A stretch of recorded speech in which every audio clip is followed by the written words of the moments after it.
Так, друзья, я вас вижу. Привет. Все, подключаемся. Через 5 минут у нас здесь будет Аттила. И мы начнем первую серию нашего сегодняшнего марафона. Да, всем добрый день. Кому-то добрый день, кому-то вечер, кому-то утро. Давайте отписываемся. Кто мы, откуда. Начинаем. Начинаем перекличку. Давайте уже... Саш, ну следите. А вот Аттила. Да, я слежу. Да, все, я выхожу. Всем хорошего вебинара, еще увидимся. Да. Сейчас у нас Саша уходит, и мы, соответственно... Аттила, you can enter online.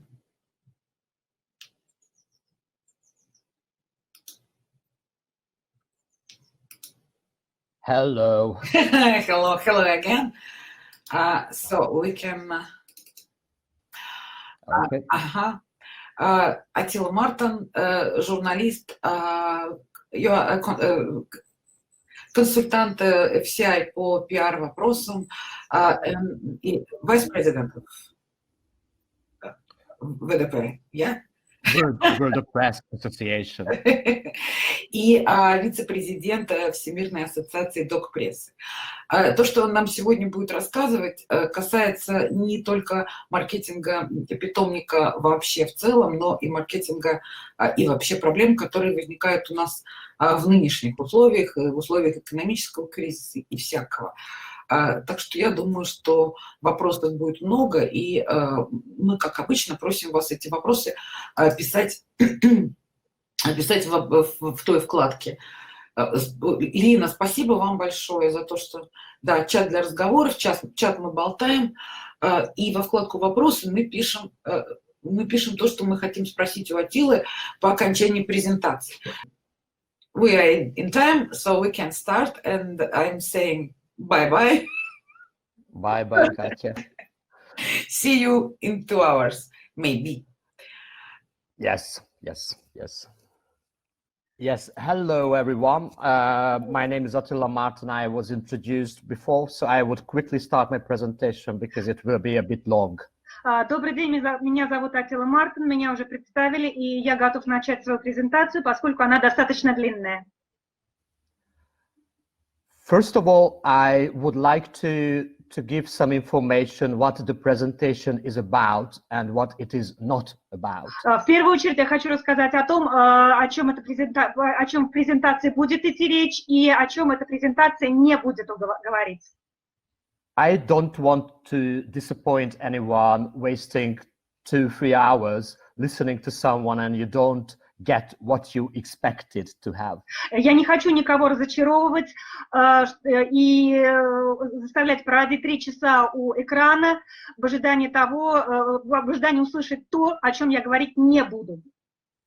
So we are talking about kennel marketing, which is about promoting the activity of a kennel, the activity of breeders. Мы будем говорить о маркетинге питомника, который включает в себя продвижение самого питомника, продвижение себя как заводчика, продвижение вашей деятельности. And because breeding is not exclusively about how much you can sell your puppy for and how quickly you can sell your puppies, this presentation. И поскольку разведение это не только за какие деньги продавать щенков, как быстро продавать щенков и сколько их продавать. This presentation is not about that aspect. И эта презентация не об этом. The other thing which will not happen that after these 3 hours you will not be a marketing expert. Также через 3 часа вы не станете экспертом по маркетингу. So please don't contact Royal Canin next week saying that hello, I'm a marketing guy now and I can do that. Поэтому не звоните, пожалуйста, на следующей неделе в Royal Canin и не просите их принять вас на работу в качестве эксперта по маркетингу, и что вы можете это делать. And it will not be a course on how to use Facebook, how to click, where to click, etc. А также это не будет курсом по обучению работе в Фейсбуке, на какие кнопки нажимать, на какие кнопки не нажимать и так далее. But the things I want to talk about. Но о чем мы будем говорить?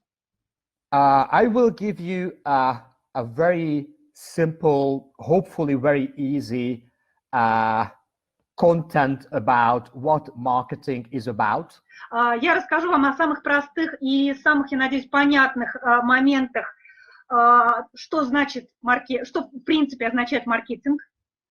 And how can you consciously use the different tools of marketing for your own breeding activity. И как вы можете совершенно осознанно пользоваться разными инструментами маркетинга в продвижении вашей деятельности как питомника.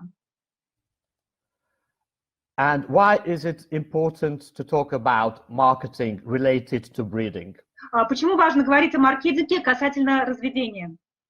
Marketing is important in general. Маркетинг в принципе важен. Because if you are very good in something and nobody knows about that, then what's the point in being very good in something? Поскольку если вы что-то умеете делать хорошо, но об этом никто не знает, какой смысл в том, что вы такой хороший? So you need to find the way how to show yourself to the world on the most effective way. Поэтому вам надо уметь представить себя миру наиболее эффективно. And at the moment we are facing really uncertain times. В настоящее время у нас очень такие шаткие времена. There are really unknown trends in the world economy. Совершенно непонятно, что дальше будет в экономике, какие тренды будут, какие направления в ней будут. And marketing is a very, very vital part in our lives, in our everyday life, to promote ourselves and to go on with our own goals. И маркетинг является очень актуальной вещью в нашей современной жизни в целом и очень важен для того, чтобы вы могли добиться своих целей. So, and the major topics of today. Самая главная тема сегодня. I will talk about marketing in a nutshell, really just the small details. Я поговорю о маркетинге в целом и детально. I will talk about some science as well, and you will understand why. Мы поговорим немножечко с научной точки зрения, вы поймете почему. And after that, I will give you some ideas how to use marketing in your breeding activity. И дальше мы поговорим о разных идеях, как можно использовать маркетинг в вашей программе разведения. And let's start with the basics. Давайте начнем с основ. It is very important to understand what marketing is and what marketing isn't, because очень важно понять. No problem. Очень важно понять для начала, чем маркетинг является и чем он не является в целом. Because in many cases people think that marketing is equal to advertising. Поскольку очень часто люди считают, что маркетинг это то же самое, что и реклама. And even people who are connected to marketing activities, they think. И даже те люди, которые так или иначе связаны с маркетинговой деятельностью, думают, that online marketing is equal to using Facebook and posting something on Facebook. Даже они иногда считают, что маркетинг, онлайн-маркетинг это то же самое, что просто писать посты в Фейсбуке и все. But it's a bit more complicated and more complex. На самом деле все намного более сложно и это многогранно. And if anyone studied marketing 10-15 years ago, те, кто начал заниматься маркетингом 10-15 лет назад, the current marketing activities are totally different, and it is always changing. Понимают, что современные маркетинговые ходы совершенно другие, и маркетинг постоянно меняется. So, in case of modern marketing, we have different technologies. В случае, если мы говорим о современном маркетинге, мы имеем разные технологии. These technologies are always changing. Эти технологии постоянно меняются. And even the people who use these marketing tools. И даже те люди, которые используют эти инструменты маркетинговые. their habits are changing as well all the time. Их привычки тоже постоянно меняются. So it is a very big challenge to use marketing properly nowadays. Ну и сейчас это, в общем-то, достаточно серьезный вызов правильно пользоваться маркетинговыми инструментами. I was thinking about whether to use a definition what marketing means. Я очень много думала над тем, использовать ли определение, что такое маркетинг. But it is easier to understand if I explain to you why we use marketing and for what reason. Но я подумала, что на самом деле намного проще объяснить вам, почему мы используем маркетинг, для чего и по какой причине. First of all, you have to set up your goals, what you want to achieve. В первую очередь вам надо определить свои цели и понять, чего вы хотите добиться. After that, you have to define to whom you would like to sell something or give a service. Затем вам надо понять, кому вы хотите что-либо продать или для кого предназначена ваша услуга. And it is really important to know, to understand those people whom you would like to influence.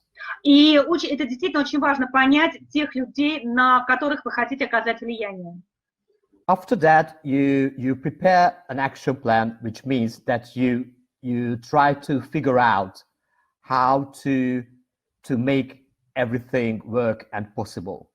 Затем очень важно подготовить план ваших действий, таким образом понять, как вы собираетесь осуществить вот эти ваши, как вы собираетесь идти к этим вашим целям и достигать. After that, when you know this, you start to find how you can put everything into action, in real action. И только после этого, как вы вот это вот все определили, вы начинаете продумывать, как заставить это все работать. You need to find what is really working. Вам надо понять, что действительно будет работать. And after that, when your plan is ready and you think it will work, you have to start to act. И только после того, как готов ваш план, и вы поняли, что он может осуществиться, вы начинаете действовать. These things are usually comes into your mind automatically. Обычно все эти вещи приходят вам, обычно вы понимаете все эти вещи совершенно автоматически. But if you think things through on a conscious level, но если вы будете продумывать это осознанно, you can have a much better end result. Вы в конце концов получите лучший результат. And it means that you can probably achieve your goal. И это значит, что, скорее всего, вы добьетесь своей цели. And the strategy planning, the strategy itself is a very, very important part. Стратегия и планирование, и стратегия вообще на самом деле очень-очень важны. It is about thinking through everything, what you want to achieve.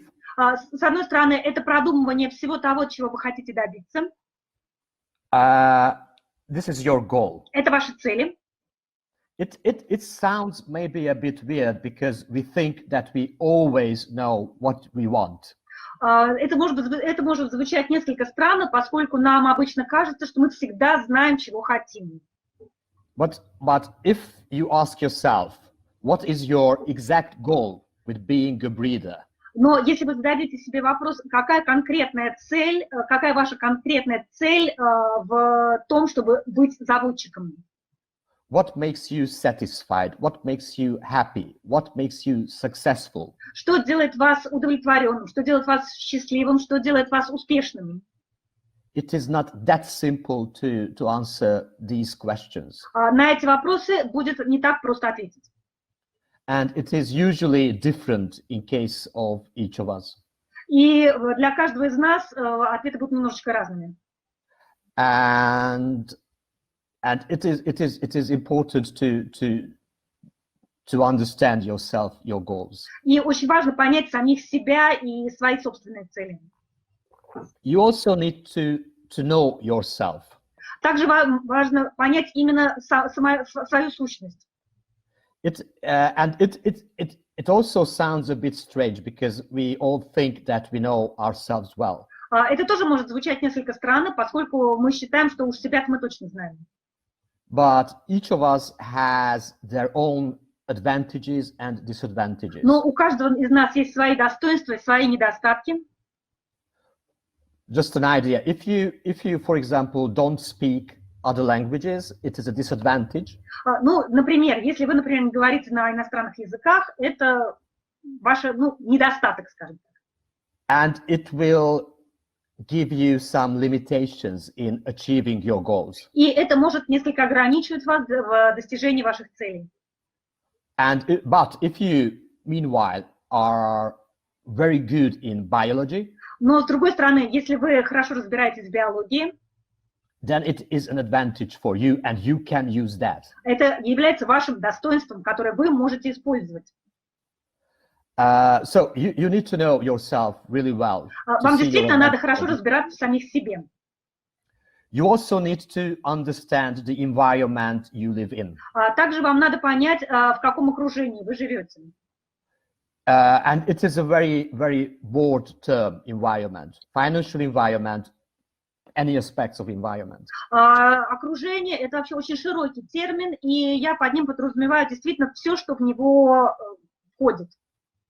You also need to know and understand the competitors of yours and how they work, how they think. Также вам надо очень хорошо понимать ваших конкурентов, стиль их работы и то, о чем они думают. You need to understand, you need to analyze those people you would like to reach. Также вам надо очень хорошо понимать тех людей, к которым вы хотите пробиться. In case, it is a very easy example in case of dogs. Ну, например, очень легкий пример, если мы говорим о собаках.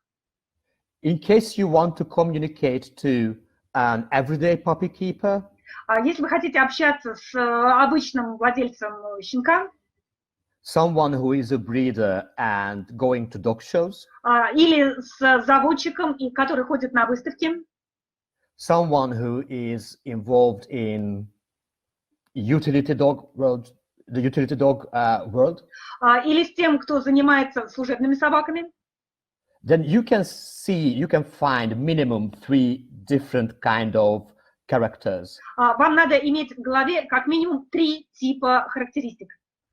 Because they are interested in different things, they have different preferences. Поскольку все они заинтересованы в разных вещах, и у них разные предпочтения. And you must take these differences into consideration. И вам нужно их знать, и вам нужно учитывать эти различия. And you also need to find the way how to communicate to these people. Также вам надо найти способ, как общаться с этими людьми. And the logic of marketing activity. This is important to understand. Логика маркетинговой деятельности. Важно понять, that everything starts with planning, setting up the strategy. Что все начинается с планирования и разработки стратегии. You need to have this idea what you want to achieve and how you can achieve your goal. Вам надо всегда держать в голове, чего вы хотите добиться и как вы хотите добиться поставленных целей. So it is not just like, okay, I go to Facebook, I create a Facebook page. Это не значит, что вы сейчас для себя говорите, хорошо, я сейчас пойду на Facebook, создам страницу. And I just put anything that came into my mind. И буду там размещать все, что придет мне в голову. It can work. Это может, конечно, работать. But you can have a much better result. Но ваш результат будет лучше. When you have an exact and defined concept in your mind, what you want to do. Когда у вас в голове будет совершенно четкий концепт того, что вы хотите делать. So you need to know what you want to do. You need to plan that. Вам надо понимать, что вы хотите делать. Вам надо это распланировать. And after that, you can choose those tools you can use for communication. И только после этого вы начинаете выбирать инструменты, которые вы будете использовать для коммуникации. And I put some, marketing is really complex, really complicated. Ну, на самом деле маркетинг это очень сложный и очень многогранный. With many different areas. С очень разнообразными сферами. I put the most important ones on this slide. На этом слайде вы видите только наиболее важные. I will not go through all of them. Я не буду рассматривать их все. But I just wanted to present that it is a very complex thing. Я просто хотел показать, насколько это многогранная вещь. And these are just tools. И это только инструменты. You need to know how to use them. Вам надо знать, как ими пользоваться.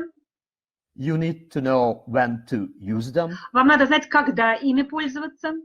And you need to know when you should forget about them. И вам надо знать, когда следует о них забыть. Otherwise, they will not work at all. В противном случае все это не будет работать. And it will be only just a waste of time and money. И это будет просто потеря времени и денег. And one very important thing to understand is the importance of content. Очень важно понять важность содержания, важность контента. Content marketing is a term, a subdivision inside marketing. Контент-маркетинг, маркетинг содержания – это подраздел. В общем, это термин и подраздел маркетинга. And content marketing became important about 5 years ago, not a long time ago. Контент-маркетинг стал очень важным где-то лет 5 назад, не больше. This is the modern approach of communication. Это современный подход к коммуникации. And it puts into focus the fact that you have to have an interesting content for others. И он выводит на первый план тот момент, что у вас должен быть интересный контент, интересное содержание, интересное что-то, что вы можете представить другим. Otherwise, you will not be able to catch the attention of people. Вы не сможете захватить внимание людей. And people will definitely not realize you and recognize you. И в таком случае просто люди о вас не узнают и не будут вас знать. So a content needs to have a message, a meaning, and it should be interesting. Контент должен иметь посыл, должен иметь значение и должен быть интересным. Контент, на самом деле, здесь идет речь для тех, кто не в курсе, что такое маркетинг и вообще маркетинговая тематика. Контент – это в своем первом значении это содержание, содержимое. For example, if you upload a video about how you are taking care about the puppies in the litter. Ну, например, если вы собираетесь размещать видео о том, как вы заботитесь о щенках, о ваших щенках в помете, it has a message that you are taking care about those puppies. Он имеет такой посыл, что вы занимаетесь, вы заботитесь об этих щенках. So it represents something. Он что-то представляет. So it has a message, it has a meaning. У него есть значение. And later, when I will talk briefly about the different online tools, позже, когда буду коротко говорить о различных онлайн-инструментах, I will mention the importance choosing the right communication channel for that certain kind of content. Я буду говорить о том, как выбрать правильный канал связи для определенного типа контента, содержания.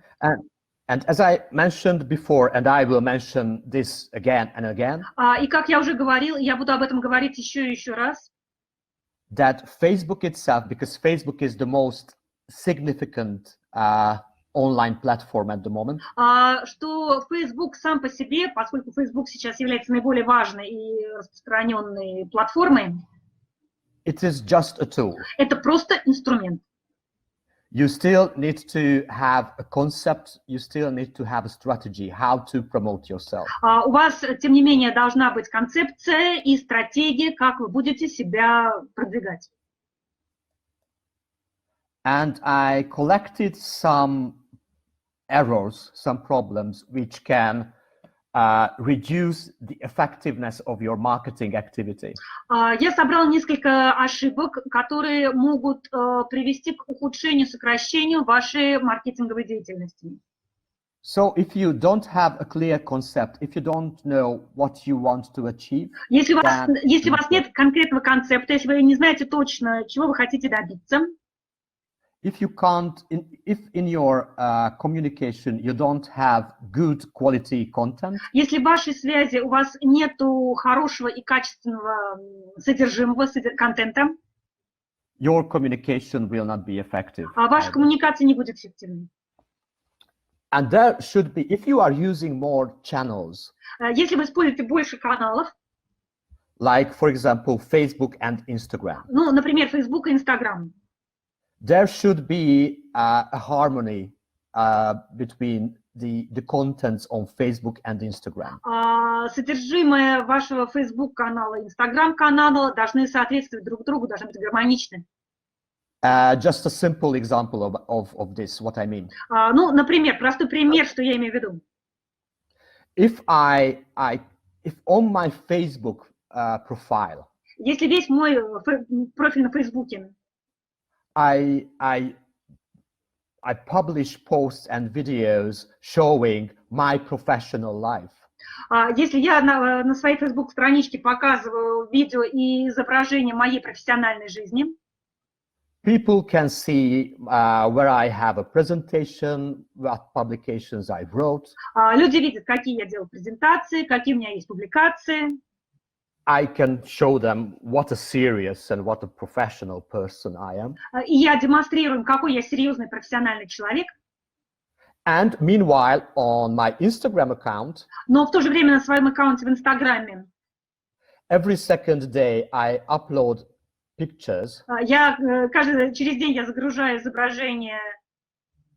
How much I got drunk in different pubs. Как я напиваюсь в разных пабах.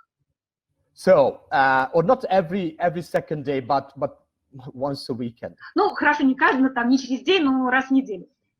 What I want to mean. Что это значит? Что я хочу показать? When you are promoting yourself, you want to show people who you are and what you are doing. Когда вы продвигаете себя, вы хотите продемонстрировать людям, кем вы являетесь и чем вы занимаетесь. And how you are doing. И как вы это делаете. And you can't do that at one moment you communicate something about yourself. Нельзя делать так, что в один момент вы говорите что-то одно о себе. And at the other moment on another platform you show a completely different picture. А на другой платформе вы вдруг начинаете показывать что-то совершенно противоположное. So there must be harmony and you need to be consistent about yourself, about the picture you want to show to others. Вы должны быть гармоничны, и вы должны быть последовательны и логичны в том, что вы рассказываете о себе другим людям. The next thing which can be a problem, and I really hate this one. Есть еще одна вещь, которая является проблемой, и я действительно это очень не люблю. Is using templates and checklists. Это использование шаблонов и контрольных списков. I am sure you saw many websites or advertisements. Я думаю, что вы все видели огромное количество сайтов и рекламных объявлений. Saying that if you go through these 5 steps, you will be a millionaire within a week. Которые вам предлагают, что если вы пройдете через вот эти вот 5 шагов, через неделю вы станете миллионером. But it is not that simple. Life is not that simple. На самом деле все не так просто. Вообще жизнь не так проста. I give you just a very simple example why it is not that easy. Я вам дам один пример, почему это не так легко. If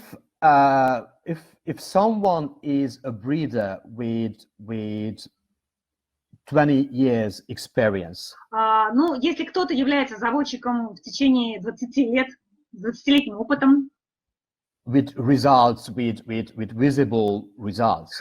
И имеет результаты, видимые, очевидные результаты.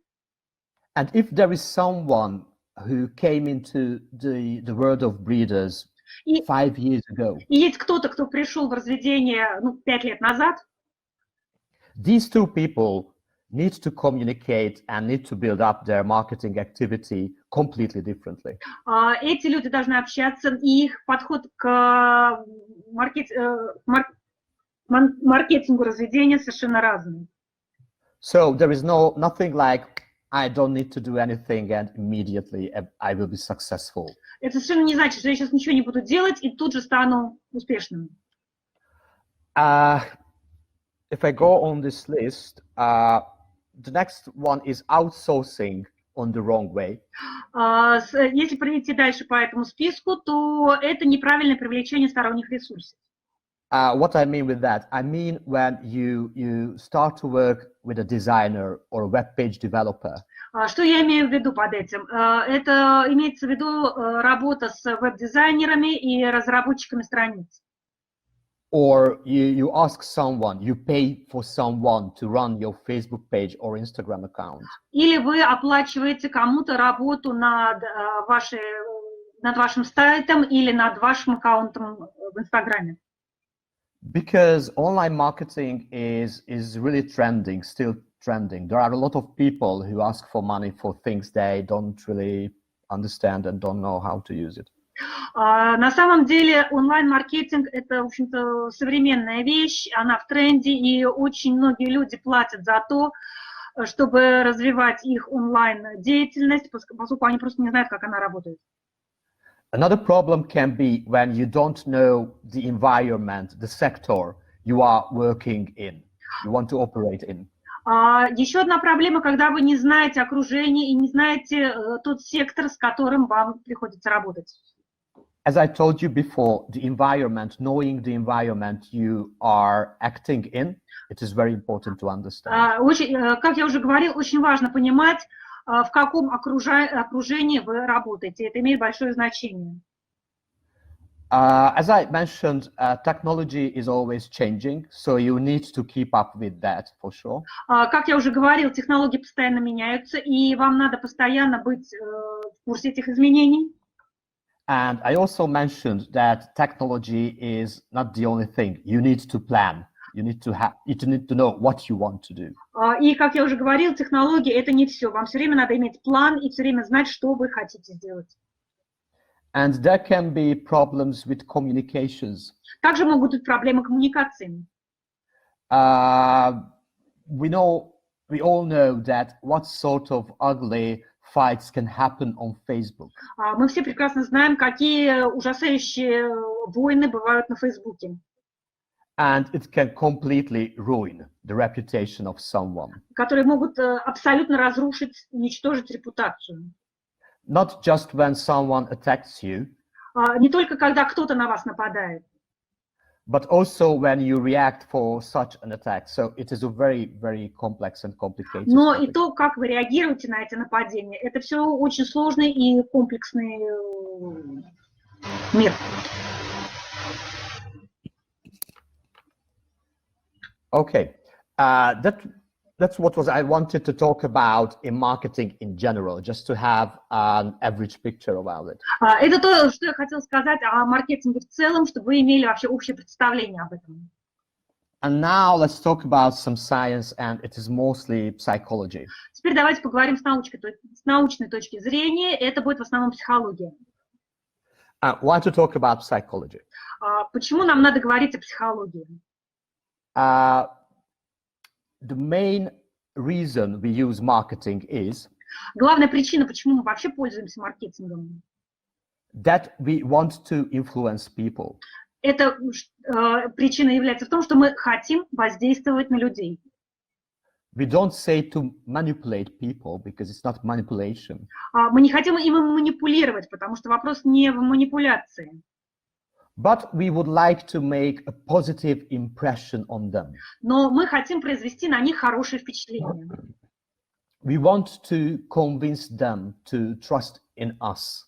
Мы хотим убедить их доверять нам.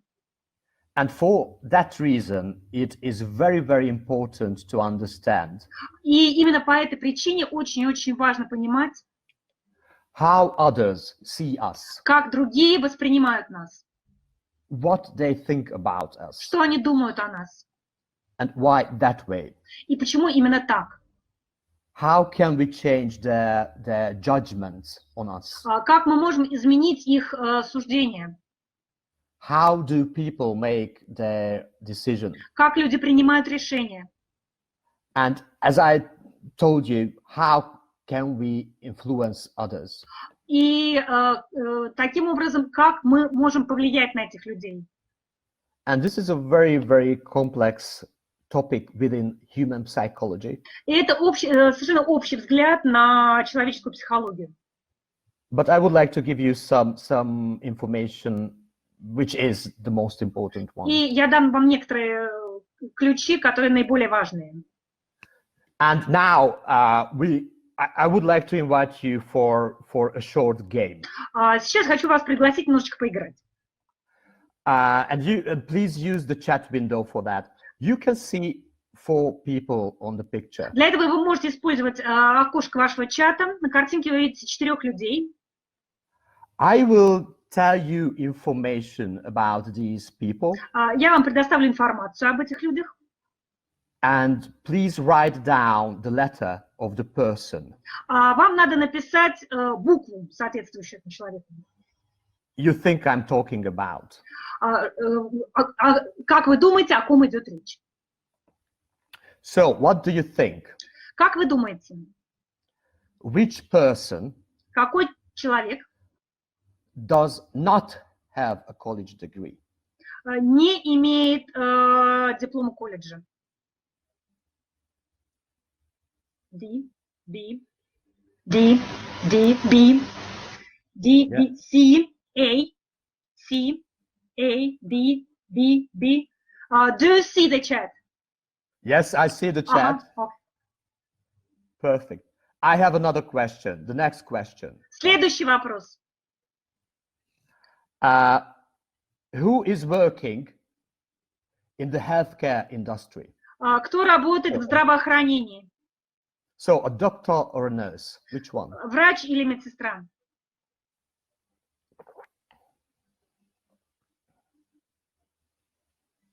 C, B, D. Okay. Not possible to tell, okay. But in case, some of them. Okay. Невозможно сказать, но если в случае вот, все-таки выбрать. Okay, the next information. Следующая информация. One of the people of this 4 was in prison. Один из этих 4 людей был в тюрьме. Кто?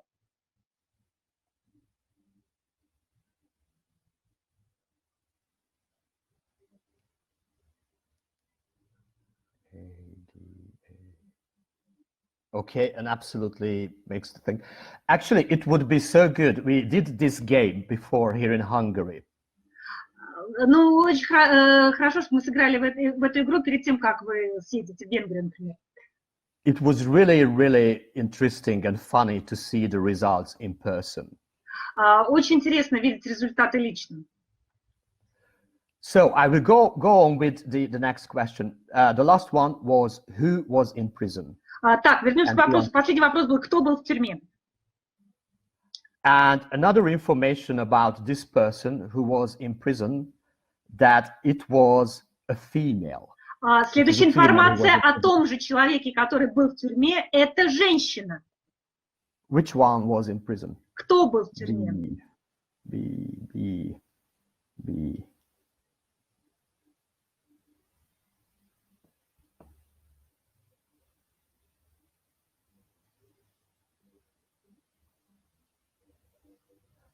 Okay. Everyone thinks differently. Все думают по-разному. And okay, another information, the last information, the last question. Последний вопрос. And the last information И about the person, about the woman who was in prison. И последняя информация о женщине, которая была в тюрьме. that she was convicted with financial fraud.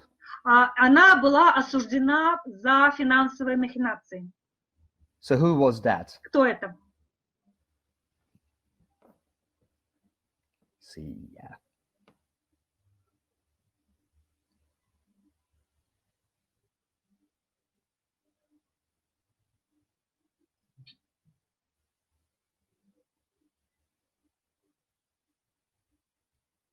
Do not, oh, I love this comment. Someone just wrote in the chat window that do not judge a person by the outlook. Очень хороший был комментарий, который проскочил в чате, что не судите человека по его внешности. But actually, that's where I wanted to get to. But это как раз именно то, к чему я хотел прийти. This is how we usually work. Это именно то, как мы обычно поступаем. That we need to have an opinion about others. Нам нужно иметь мнение о других. And it is really important to know that different people think differently about different people. Очень важно помнить, что разные люди думают о других разных людях совершенно по-разному. So the outlook of others, the perception we do on others is really important to understand how it works. Мнение о других, то, как оно складывается, очень важно понимать этот механизм. And the first impression is really important. И первое впечатление действительно очень важно.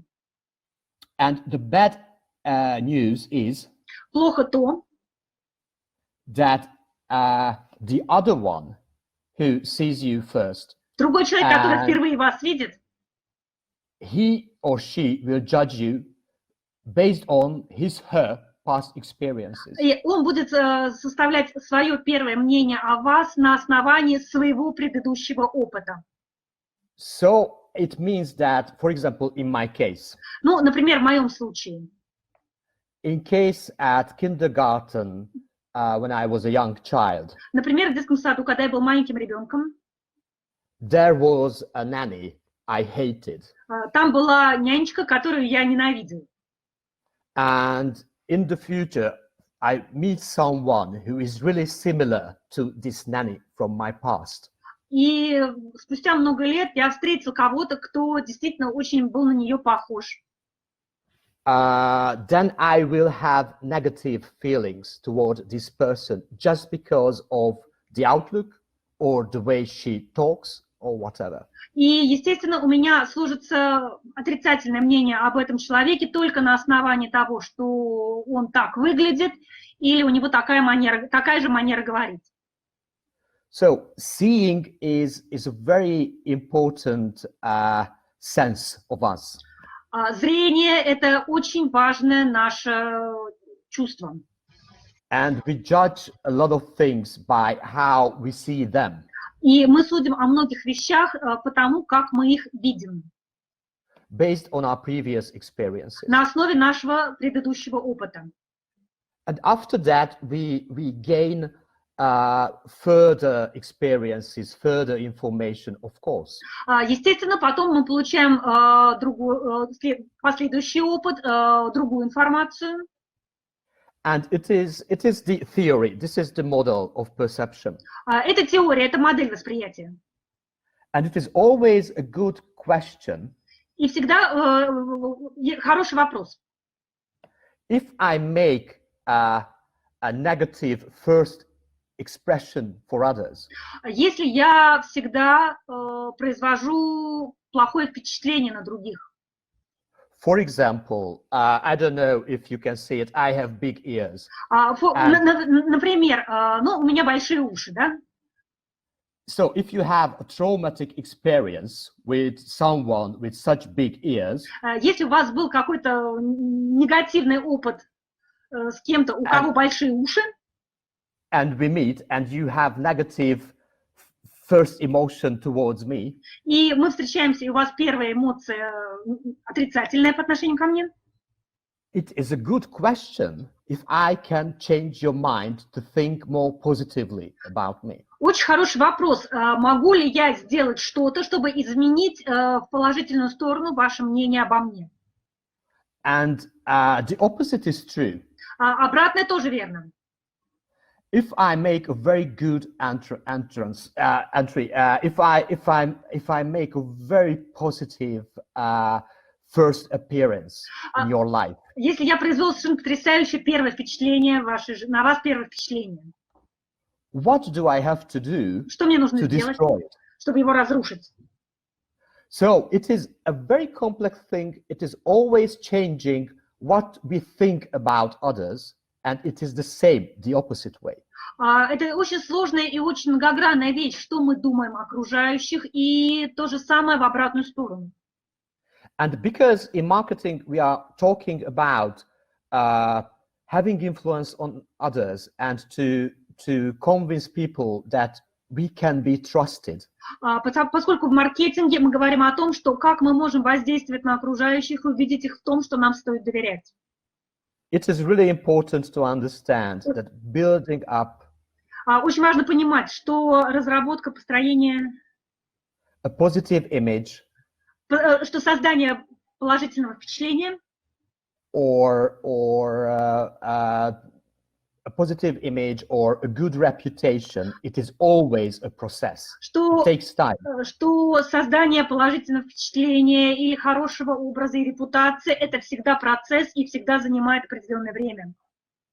So it never works that I have a statement about myself, how fantastic I am, and I want everyone to believe that. Это никогда не работает таким образом, что я заявляю, что вот я какой прекрасный человек, и все должны в это тут же поверить. Because this is not the way how the human psyche works. Человеческая психология работает не так.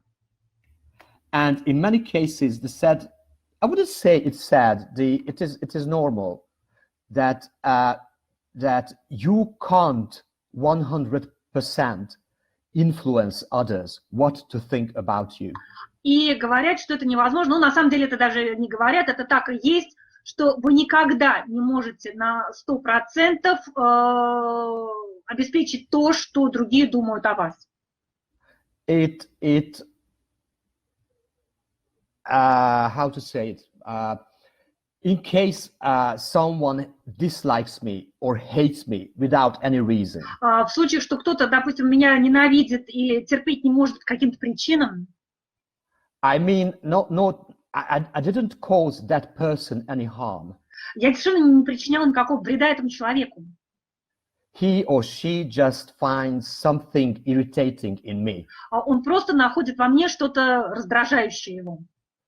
Probably I will never be able to make that person like me.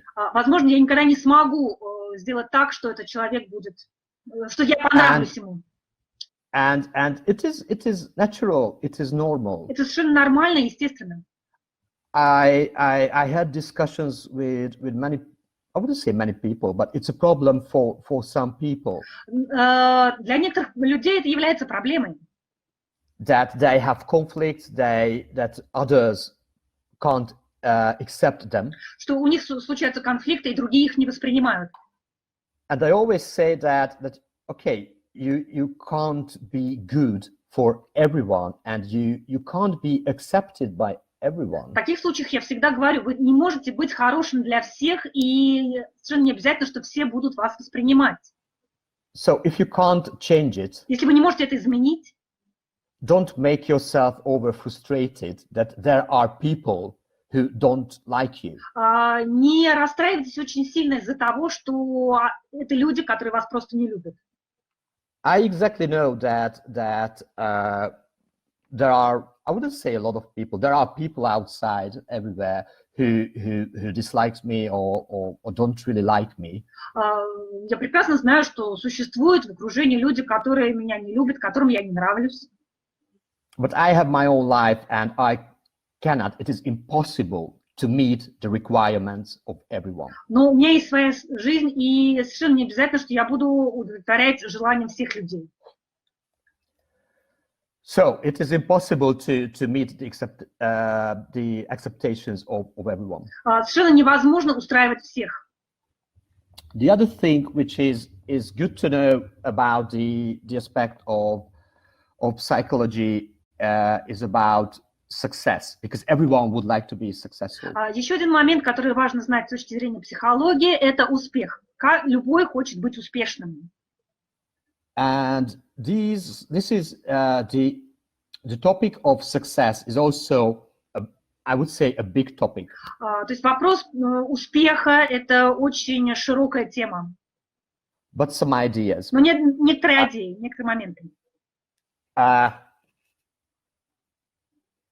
You see the lady on the picture. I'm sure everyone knows this is Lady Gaga. Вы видите женщину на картинке, вы прекрасно знаете, что это Леди Гага. Is she famous? Она известная? She is, probably because she's well known. Возможно, да, естественно, да, потому что ее хорошо все знают. Is she successful? Она успешна? Probably she is. Возможно, yes. да. Is she popular? Она популярна? Depends. Ну, наверное, это зависит. Some people are mad about her on a positive way. Кто-то сходит по ней с ума в положительном смысле. And others deeply hate her. So. Кто-то ее терпеть не может. So it is. We always say that we want to be successful. What success means exactly? Все говорят, что хотят быть успешным. Но что такое успех на самом деле? In a normal world, you can say. В обычном мире вы можете сказать.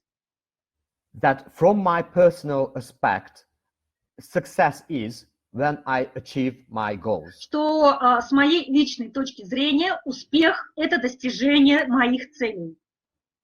And from the aspect of the outside world, а с точки зрения внешнего мира, I am successful if they think so. It is a bit я успешен, потому что они так думают. I tell you two examples, and I will tell you why I want to explain this. Я приведу вам примеры и объясню, почему я хочу, в общем-то, об этом говорить. I saw many people. Я видел много людей, who were completely frustrated and depressed. которые были совершенно растеряны и находились в депрессии. Because they were chasing their goals, their aims. Они бежали к своим целям и задачам. And actually, they haven't realized that they almost achieved a lot of things. И совершенно не осознавали того, что они достигли уже очень многого. And instead of going through their lives and being happy for this improvement, и вместо того, чтобы просто жить своей этой жизнью и наслаждаться своими достижениями, they became frustrated with not getting only one thing. Они расстраивались только из-за того, что не могли достичь какой-то одной цели. So if your goal, your ultimate success would be to win the best in show at crafts. Если вашей единственной основной целью будет выиграть бис на крафте, and you don't get that, и вы это не получаете, until then you can find a lot of things which can make you feel yourself successful. Вы можете увидеть на этом пути очень много вещей, которые позволят вам почувствовать себя успешным. And positive, because it is important to be positive. И позитивным. Это очень важно быть позитивно настроенным. And the reason why I put the two different perspectives of success. И причина, почему я говорю о разных восприятиях, разных пониманиях успеха. One is what you think about your own success. Одна – это то, что вы думаете о вашем собственном успехе. And the other one is the feedback coming from the environment. И другая – это отклик, который вы получаете из окружения.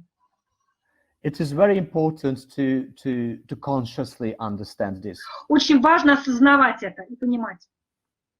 Two examples. Два примера. I'm sure it happened to everyone during their lives. Я думаю, что это происходило в каждой жизни, в жизни каждого из вас. That you finally achieved something. Вы, в конце концов, добились чего-то. You were overwhelmed with happiness. Вы абсолютно переполнены счастьем. You wanted to tell the whole world that I've done it. Вы хотите поделиться со всем миром, что я сделал это. And when you told them, И когда вы говорите об этом, the reaction was okay. реакция, ну да. Because for them, it was not that important. They haven't seen the struggle, all the energy you invested in. Потому что для них это не важно, и они не видели те усилия и ту борьбу, которую вы прикладывали для того, чтобы этого достичь. But it doesn't mean Но это не значит, that your success was worthless. It meant nothing. It is just their reaction. но это не значит, что ваш успех не значим. Это просто их восприятие, их реакция. And so it's important to know you need the feedback of the outside world. Да, вам нужен отклик из внешнего мира. But you still need to get a very positive attitude about yourself, and you have to sometimes override what others say about you. Но вам при этом нужно иметь всегда положительное мнение о себе и немножечко отключаться от того, что другие о вас думают. And of course, the opposite can happen. Just the final thoughts on the thing of feeling successful. Чтобы подвести итог вот этому вопросу успеха и ощущению собственной успешности, it is really important to understand your goals. Очень важно понимать ваши цели. And sometimes you need to override what the outside world thinks about you and your activity. Once again, please, I lost the last phrase because I'm coming and going. So you need to have confidence in yourself, in your goals you want to achieve. Важно иметь уверенность в своих целях и в себе. It is necessary to have. Otherwise, sometimes people don't understand all your efforts, everything. Иногда люди не понимают приложенные и не видят приложенных вами усилий. And if you don't have that inner drive in yourself, и если у вас внутри нет вот этого внутреннего вашего собственного драйва, you will not really go on with your goals, and you will never achieve what you want to. Вы никогда не достигнете своих собственных целей, и вы никогда не сможете над ними работать. Okay. And another important thing is decision making, how we make decisions. Еще одна важная вещь – это принятие решений. Как вы принимаете эти решения? It is a very complex field. Опять же, это очень многогранная сфера. But in general, there are two different ways. В целом есть две вещи, два момента. If I want to buy a house, если я хочу купить дом, in most cases, people think through all small details. Обычно люди продумывают такие вещи во всех мельчайших деталях. Because to buy a house, it is a huge financial investment. Поскольку покупка дома – это серьезное финансовое вложение. And there are many other aspects which you take into consideration, take into account. И существует масса других моментов, которые вы должны.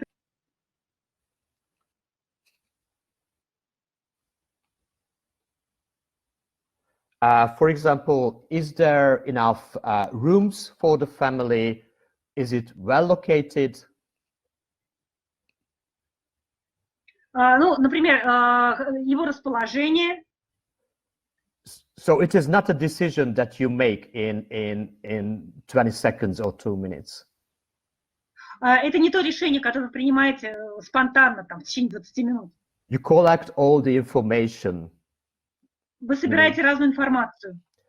But on the opposite, Но с другой стороны, if we, for example, we are in Moscow now after a conference, ну, например, мы в Москве после конференции, and we decide to go out pubbing, мы решаем сходить в кабак. will we go through the same process? Будет ли наш процесс принятия решения таким же? Will we check all the pubs which are close to that place, for example? Будем ли изучать все заведения, которые находятся недалеко от нас? Not really, because what is happening, потому что то, что сейчас происходит, that we our brain start to look up the previous experiences from our life. Поскольку наш мозг начинает использовать предыдущий опыт, анализировать свой предыдущий опыт. And at this point, when you make a decision about someone, и в этот момент, когда вы принимаете решение по поводу кого-либо, something, whatever, что-то, по поводу кого-либо или чего-либо, неважно. I told you that the first experience is very important. Я уже говорила вам, что первое впечатление очень важно. But it's also important what other informations you collected meanwhile. Также очень важно, какую информацию вы дальше получаете. And this concept of this decision-making concept is connected to content marketing. И вот этот момент принятия решения как раз связан с контент-маркетингом. Because, for example, in my case, потому что, например, в моем случае, all the different information I put on Facebook and Instagram about myself, вся информация, которую я выкладываю о себе на Фейсбуке или Инстаграме, those are the ones that will people see. Все то, что люди увидят, they will remember consciously or unconsciously. То, что они запомнят осознанно или неосознанно. And what I present to the world about myself. И то, что я показываю, то, что я представляю миру о себе. It gives extra information. Это дает дополнительную информацию. About me. Дополнительную информацию обо мне. And our brain is really quick. Наш мозг очень быстрый, на самом деле. It processes information really quick. Он очень быстро обрабатывает информацию. So in my case, if you mention me to someone who already knows something about me. Например, если вы упоминаете обо мне кому-то, кто уже что-то обо мне знает. And you mention my name. И вы упоминаете мое имя. They will have a reaction based on their previous experiences about me. Их реакция будет основана на их предыдущем знании и опыте, связанном со мной. That is the reason it is important to give information to others all the time. Это является причиной, почему надо постоянно давать людям информацию. Because in that case you can have some influence on them. Потому что только в этом случае вы сможете оказывать влияние на них. And people will decide which information they will use. И люди уже сами решат, какую информацию использовать. So don't have any very positive illusions. То есть будут ли у них очень положительные какие-то иллюзии? If someone really dislikes you. Если кто-то, не имейте очень таких каких-то розовых иллюзий, если кто-то вас действительно не любит, no matter how positive things you want to express about yourself, неважно, какие положительные вещи вы хотите о себе рассказать, maybe it will not change anything. Возможно, они даже ничего не изменят. But there are other people out there on Facebook, on Instagram. Но на Фейсбуке и в Инстаграме существуют другие люди. And you need to concentrate on them, not on those ones who dislikes you. Вам надо сконцентрироваться на них, а не на тех, кому вы не нравитесь.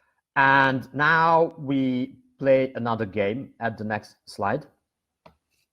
На следующем слайде мы поиграем еще в одну игру. I need my phone for that, because you will see a picture with different objects. Я вижу картинки с разными объектами. Вы видите картинки, изображения разных объектов. And wait a second, please.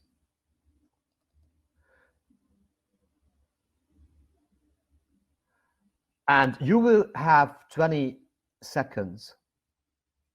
У вас будет 20 секунд. And after that, I will ask for questions about the pictures. Please try to memorize as many objects as possible. И у меня будет к вам несколько вопросов по этим картинкам. Постарайтесь запомнить как можно больше объектов, максимально возможное количество объектов на картинке. So get ready. Готовы?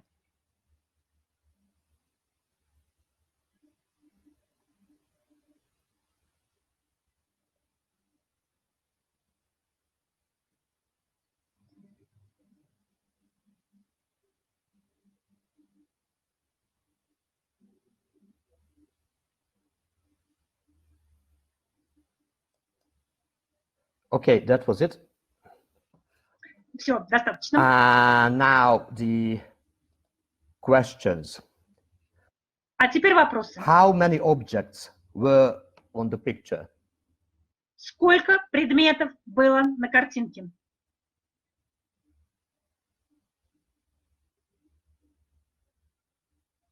Okay.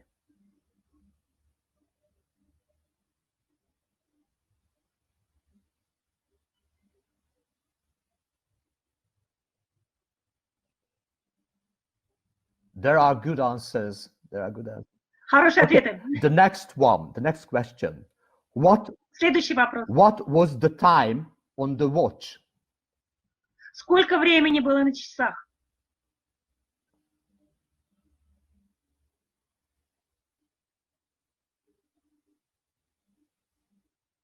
The exact time. Точное время. Okay. Oh, there was one good answer. Был один верный ответ. Two. Okay. Next question. Следующий. Which continent could you see on the globe? Какой континент был изображен на глобусе?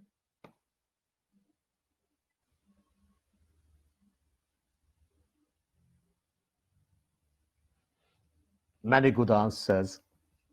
Много правильных ответов. The next question. Следующий вопрос. Was the airplane landing or taking off? Самолет на картинке садился или взлетал?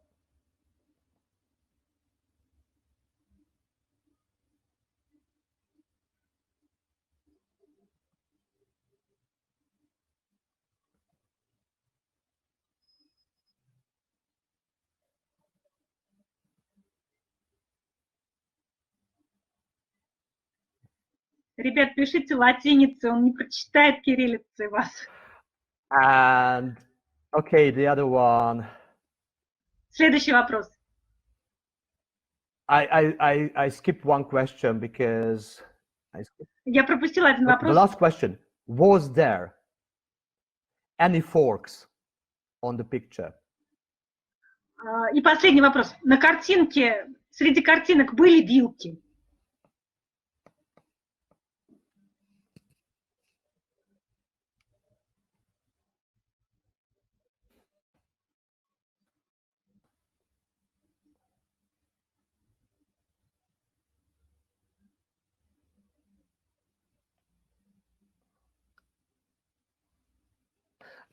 Someone said yes. It's so good Кто- that everyone Кто-то сказал да. everyone wrote no, and someone wrote yes. Все написали нет. Кто сказал? I don't care what others say. I think there was a fork, and I write down yes. Мне не важно, то есть мотивация, да, мне не важно, что говорят другими, но я помню, что там была вилкой, поэтому я пишу «да». I will show you the picture again and Я покажу вам картинку еще раз. I explain now why we were doing this game. И объясню, почему мы играли в эту игру. Because for 20 seconds, Потому что за 20 секунд our brain got all the information. We saw everything. Потому что за 20 секунд мы увидели все. Наш мозг получил всю информацию. But we couldn't recall everything on a conscious level. Но не все мы восприняли на сознательном уровне. And it depends on a lot of different things, what we remember. И то, что мы запомнили, зависит от очень многих вещей. What we remember, how we remember. Что мы запомнили, как мы запомнили. And it is absolutely normal. И это совершенно естественно. We are different, our brains function different ways. Мы все разные, и у нас по-разному работают мозги. But it is really, really important to know and understand this, how we work. Но очень важно понимать, как вот это вот все работает. Especially in this world, when we just scroll through our phones. Особенно в этом мире, когда мы просматриваем наш телефон. We get a lot of information all the time.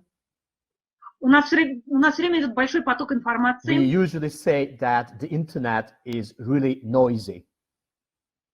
И мы действительно говорим, что интернет — это шум. Он очень шумный. There is a lot of noise, a lot of information we see every day.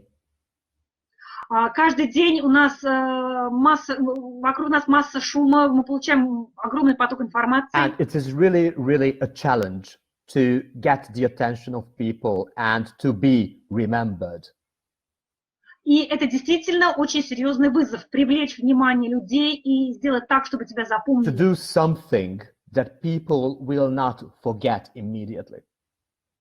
Сделать что-то, что люди не забудут моментально. So that was the point. That's why I wanted to make it clear and make it easier to memorize, because it is very important to understand this. И вот поэтому мы играли в эту игру, и я хотела, чтобы вы это увидели и поняли вот смысл этого. Я сакцентировала на это внимание. And I put this quote here at the end of the psychology section. Я поставила в конце психологического раздела вот эту вот цитату. First of all, because I really like it. Во-первых, потому что она мне просто нравится. And it is really true. И это действительно так. It means success is failure turned inside out. Она значит, что успех — это вывернутая наизнанку неудача. Which means that without failure, without making mistakes. Это значит, что без провалов, без ошибок you cannot be successful. Вы не можете быть успешным. And if someone is successful, И если кто-то успешен, it means that behind that success, behind the glittery surface, что это значит, что за спиной этого успеха, позади вот этой блестящей яркой оболочки, there was a lot of effort, time, позади этого всего было много усилий, времени, pain, боли and a lot of negative things. И масса неприятных It вещей. is necessary. Это And необходимость. it is really necessary to remember this. И очень важно это помнить. Because we are living, it is true in general, but we are living in a very complicated life at this moment. Это в целом верно. И верно потому, что мы сейчас живем в очень сложное время. And I always hate to see И мне всегда очень неприятно видеть people who are good people людей, хороших людей, doing good things, которые делают правильные вещи, making mistakes time to time, делают время от времени ошибки, and they give up но они сдаются. because they don't feel themselves successful. только потому, что они не чувствуют себя успешными. They don't think that they can achieve what they want. И они думают, что они не могут добиться того, чего они хотят. And that was the reason I wanted to talk about success and being conscious about yourself. И именно поэтому я хотела поговорить об успехе и о том, чтобы понимать себя. Because in any of your activities in your life, Потому что в любой деятельности, в любом виде деятельности, который происходит в вашей жизни, it is more important to understand this quote on the screen. очень важно понимать цитату, которую вы видите на It's экране. more important than having 3 or 4 or 5,000 followers on Facebook. Это значительно важнее, чем иметь 2, 3, 5 тысяч подписчиков на Facebook. Because in hard times, you need to be strong and you need to go on. Потому что в тяжелое время вам надо быть сильным и продолжать. And to sum up the psychology part, why I was talking about, Ну и делая вывод по всем психологическим этим вопросам, о которых мы говорили, to build up a positive reputation about yourself, it takes time. создание положительной репутации о себе – это And время. it also takes time to keep this positive reputation for the future. И это тоже время поддерживать эту положительную репутацию в будущем. You need to give information about yourself piece by piece, step by step. You have to build up your personality to others. Вы должны давать информацию о себе шаг за шагом. Вы должны строить это мнение окружающих о себе шаг за шагом. We shouldn't be, but we judge each other by outlook. The first expression is really important. Но очень важно первое впечатление, потому что мы судим по нему об окружающих.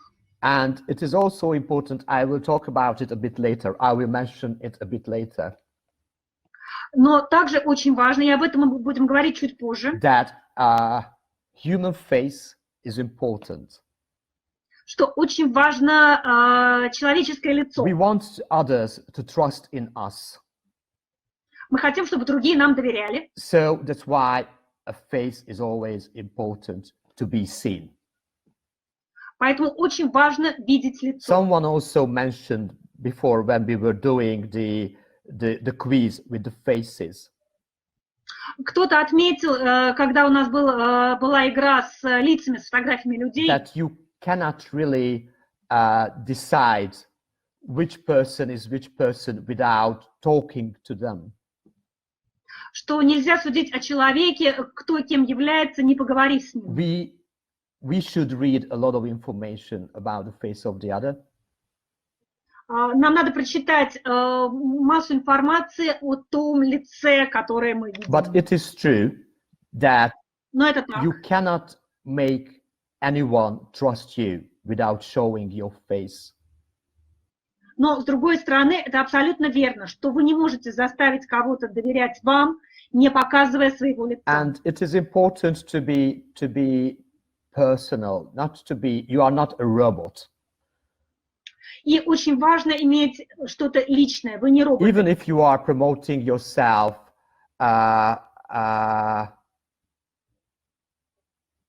you will not have a second chance to create a first impression. I will say something about that. So you are not Я об этом еще скажу, что у вас не будет шанса произвести первое впечатление, об этом еще будет речь. So you are not a robot, you are a human being. Вы не робот, вы You человек. want to show others that who you are, your personality. Вы хотите показать людям, кто вы, свою личность. So you need to show your human side as well in your communication and in your own promotion.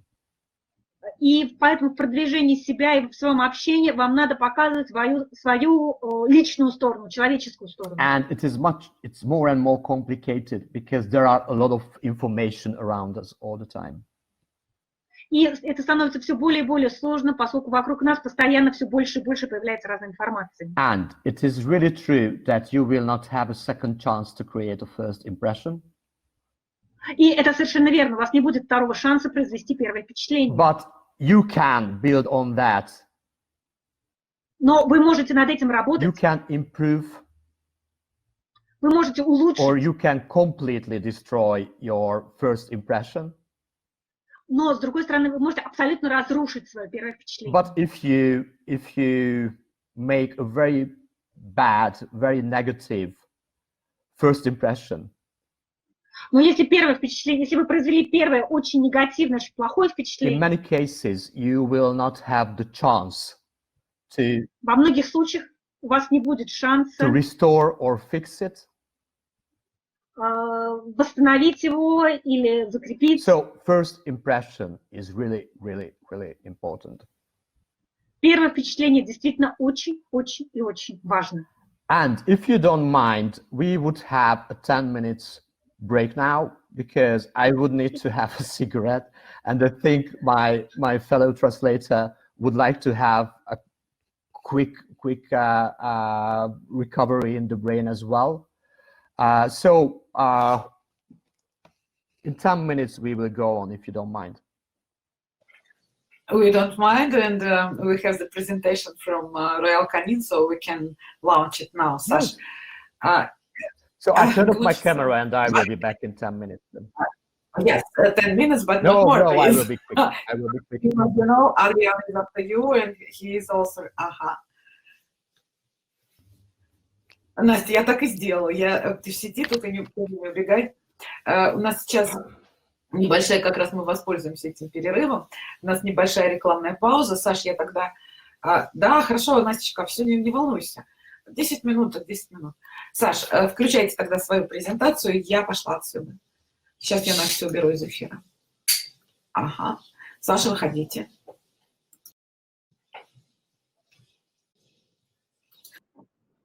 Да, я здесь. Неожиданный поворот событий, поэтому я даже не ожидал.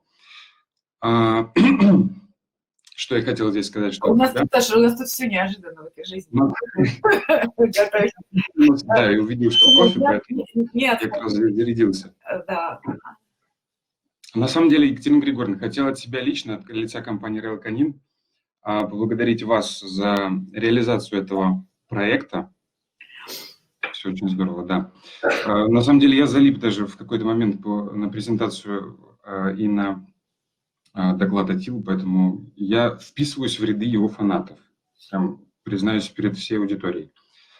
Итак, тоже, что хотел сказать, что, друзья, мы не завершаем данный проект после карантина. Вы еще устанете, мне кажется, от нас и привыкайте к тому, что мы будем встречаться не только в онлайн-формате, но и в офлайн-формате.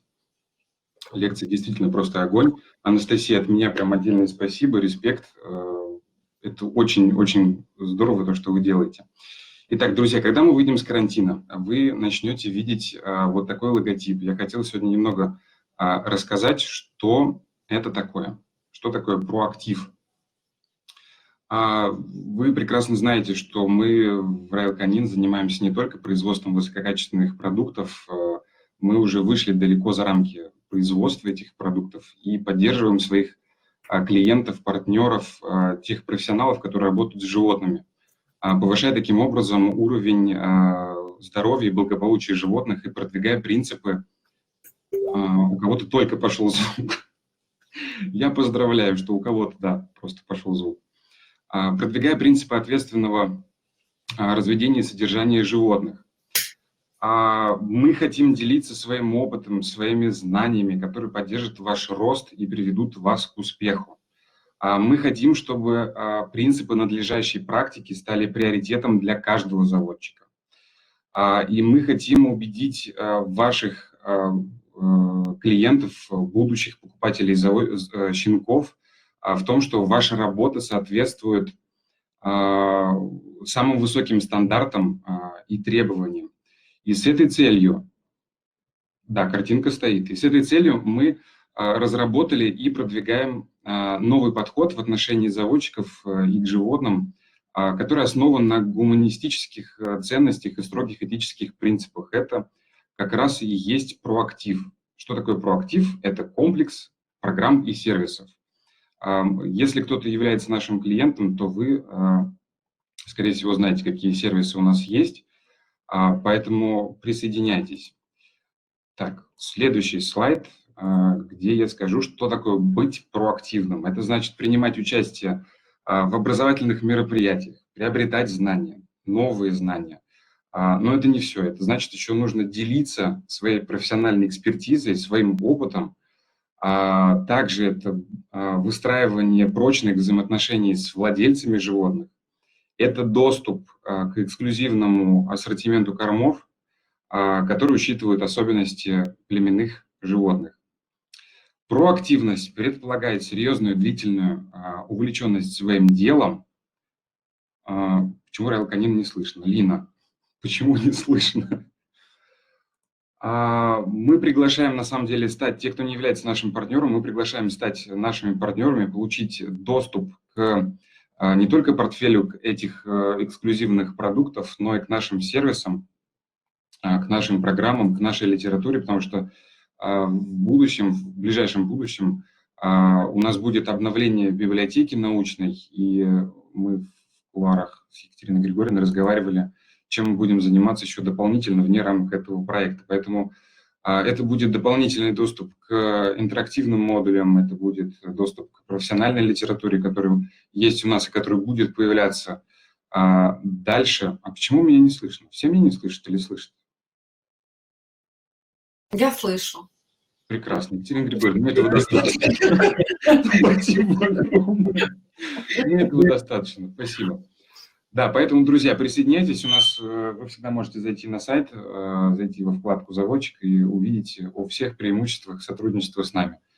Все, что будет появляться дополнительно, все те публикации, совместной работы с РКФ, я думаю, что будет дублироваться на всех интернет-ресурсах и Facebook, и официальная страница РКФ и Royal Canin, так что следите за обновлениями. Также тоже, пользуясь случаем, пока у нас Аттила пьет кофе, хотел сказать, что, друзья, много вопросов поступает в офлайн уже фактически, поэтому отвечаю, может быть, сразу на все. Мы действительно готовим записи, мы получаем согласие всех лекторов. Екатерина Григорьевна подтвердит здесь меня, что будет постпродакшн многих записей, поэтому будьте готовы и следите за новостями. У меня на этом все. Если есть вопросы по продуктам, по проактив, по нашей международной программе, которую мы начинаем запускать совместно с нашими партнерами РКФ, пожалуйста, пишите в чат, пишите в вкладку «Вопросы». Мы сегодня с коллегой Игорем здесь. Вот. Екатерина Григорьевна, у нас Аттила готов? Сейчас. Или мы можем занять еще? Аттила, are you ready? Так, я тогда прекращаю вещание, потому что он не сможет ответить, Он готов ли он. Пять. Все, друзья, прекрасные лекции, задавайте вопросы. Я буду вместе с вами в качестве слушателя в том числе. Возвращайте тогда нам чашку кофе. Хорошо. Все, спасибо, Саша. Вам Александр ответит вот здесь письменно. Саша, тут есть вопрос, что значит стать партнером вашей программы. И есть вопрос, программы ли это только для заводчиков. Вы можете писать, и Саша совершенно спокойно письменно вам ответит. Аттила, are you ready to go on? Definitely. I had a coffee. So I'm going outside and inviting Anastasia again back. Okay.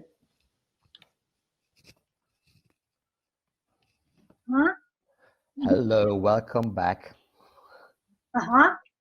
Hello once again. Hello. So, after all these small informations, после всей вот этой вот небольшой информации, I would like to talk about canal marketing now. Теперь мы поговорим о маркетинге питомника.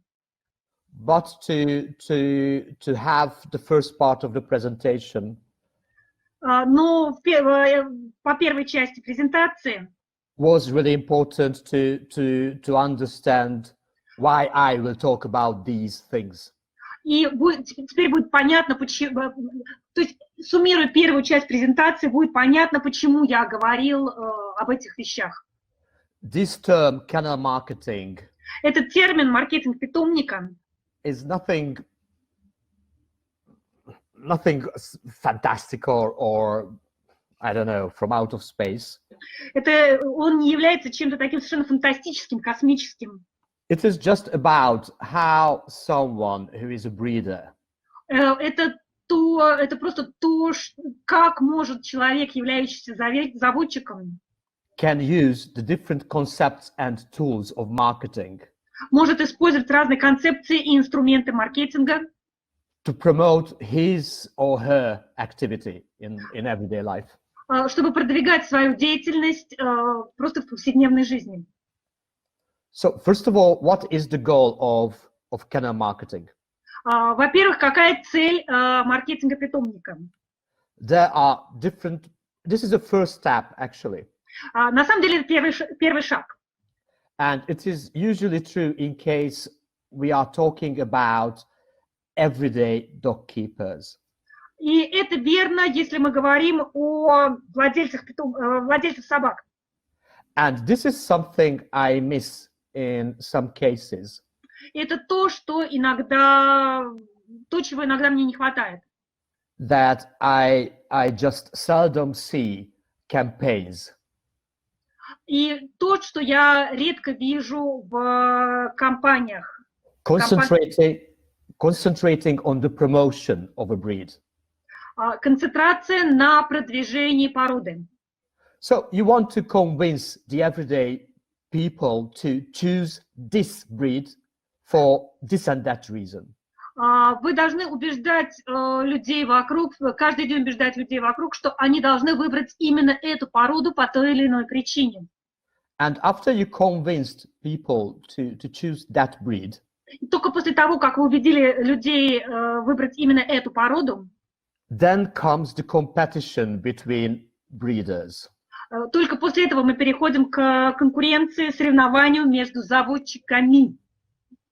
To whom choose that dog? From whom to choose that puppy? Because in case of every breed, there are different more and more breeders. И только после этого мы переходим ко второму шагу и убеждаем людей выбрать именно этого конкретного щенка у этого конкретного заводчика, потому что в разных породах разное количество заводчиков, и где-то больше, где-то меньше. And now we are talking about not only the general dog buyers or dog keepers. И теперь мы будем говорить не просто о владельцах собак в целом и покупателях собак в целом. But we are talking about the complex thing. Мы будем говорить о целом комплексе моментов. For example, if another breeder would like to buy a bitch or a dog from another kennel, если, например, какой-то заводчик хочет купить кобеля или суку из другого питомника, why to buy a puppy from you? Почему ему надо купить щенка у вас? If someone would like to have mating two dogs, why to use your stud dog? Если кто-то хочет использовать кобеля в разведении, почему он должен выбрать именно вашего племенного кобеля? So it's always the question why others should choose you in different situations. То есть всегда надо отвечать вопрос, почему другие должны выбрать именно вас в той или иной ситуации. And I'm sure you know the TV program X Factor. То есть я думаю, что вы знаете программу по телевизору X Factor. Probably you know that not always the one who is the best wins. И вы, наверное, знаете, что не всегда выигрывает лучший. And the reason behind that is usually that the background story of that singer is better compared to the others. И дело в том, что базовая история этого человека может оказаться просто лучше в сравнении с остальными участниками. As I mentioned at the very beginning, как я уже отметил в самом начале, it is not enough if you are good. Недостаточно быть просто хорошим. You need to find the way how to show this to others. Вы должны найти способ показать это другим. You definitely need to have outstanding performance. То есть вам определенно нужно какой-то выдающийся перформанс, презентация себя. You need to have good quality dogs. Вам, конечно, надо иметь хороших, качественных собак. You need to be, but besides that, you need to be able to show to the world. Но помимо этого вам необходимо уметь показать миру. And so it means that you need to also have an outstanding presentation of what you achieved so far. И вам надо иметь какой-то выдающийся способ, презентацию какую-то, которой вы можете показать, чего вы уже достигли в принципе. And there is a question, what makes someone unique? Здесь, на этом слайде, вы видите вопрос, что делает каждого из нас уникальным? You are unique if you stay yourself and you don't want to become anyone else. Вы уже уникальны, оставаясь самим собой. Вам совершенно не надо становиться кем-то еще. And from the aspect of marketing, promoting a kennel is a very complex thing. С точки зрения маркетинга, продвижение питомника – это тоже многогранная вещь. Because on one hand, you have to promote yourself as a person. Потому что, с одной стороны, вы должны продвигать себя как личность. And you need to promote the activity of the kennel. Но, с другой стороны, вам надо продвигать деятельность питомника. You need to promote the product, which is the dog. Вам надо продвигать ваш продукт, And you also need to promote the service, which is related to breeding. А также вы должны продвигать те услуги, которые связаны с разведением. That's why I told you at the very beginning that this presentation is not about how to sell your puppies on the highest price. Поэтому я в самом начале своей презентации вам уже сказал, что она не о том, как продавать ваших щенков за самые большие деньги. It's a more complex thing. Breeding itself is more complex and the long-running activity. То есть разведение само по себе это более многогранная вещь и более долгосрочная деятельность. And the focus in the marketing activity of the kennel is branding, and I will tell you some information about this soon. И в продвижении питомника надо сфокусироваться еще на таком понятии, как брендирование, как имя, и об этом мы тоже сейчас с вами поговорим. And the marketing activity of a kennel is to build up and maintain your positive personal and professional reputation. В маркетинге питомника очень важно продвигать и формировать положительное впечатление о вас лично и о вашей профессиональной деятельности. And it is important that you concentrate on both your personal and professional reputation. И очень важно концентрироваться на формировании как личной репутации, так и профессиональной репутации. Because in case of professional reputation, it means that you can show people that you really know what to do with that breed. Потому что если мы говорим о профессиональной деятельности, вы должны показать людям, и что вы умеете делать с этой конкретной, что вы достигаете конкретно с этой породы как заводчик. You know the breed, you understand the breed. Вы знаете породу, вы понимаете породу. You have good gene pool. У вас хороший генетический пул. You know how to build up your selection criteria for your breeding program. Вы знаете, как разработать критерии вашей племенной программы. And as a result, you have good results, visible results. И в конце концов, благодаря всему этому, у вас хорошие, видимые и серьезные результаты. But meanwhile, you are a person yourself. Но помимо всего этого, вы еще являетесь и личностью, человеком. And if you have a very difficult personality, и если вы тяжелый человек, and it is not really easy to communicate with you or solve situations, С вами не просто общаться и решать какие-то ситуации. These can cause really big problems for you. Это действительно может стать серьезной для вас проблемой. Because no matter how good your dogs are, Потому что неважно, насколько хороши ваши собаки. but if people can't cooperate with you, Но если люди не могут с вами сотрудничать, they will not want to cooperate with you. And it will они be a просто не problem. будут хотеть с вами сотрудничать, и это будет проблемой. And some information about branding, about brands. Немножечко информации о брендировании, о названиях, об имени. First of all, it's not only a logo or a slogan. Во-первых, это не только логотип или девиз. I am looking for something. Oh, Я ищу кое-что. so this is, I just found it on my table. It's Nutella. The brand, here, this brand name, the logo itself.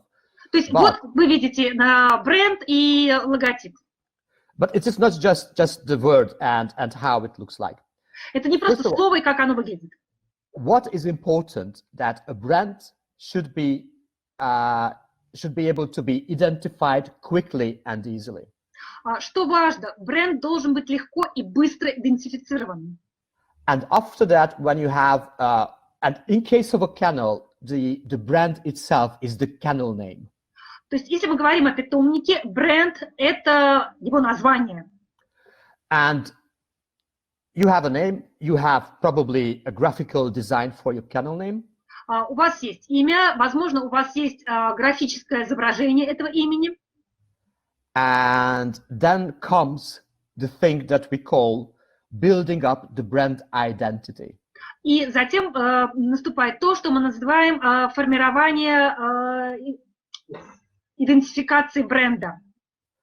Because people can only connect to and feel emotional to something which is human-like. Поскольку люди могут почувствовать что-то и быть привлечены к чему-либо, что человечно. So you have to build up the personality of your brand name, your kennel name. Поэтому вам надо формировать личность вашего бренда, вашего названия питомника. And you need to keep this brand personality, brand identity. И вам надо поддерживать эту личность вашего бренда и узнаваемость вашего бренда. And you need to keep it unique and original. И вам надо поддерживать его уникальность и оригинальность. And this is your major identification in marketing. И это ваша главная идентификация, ваша главная ID в маркетинге.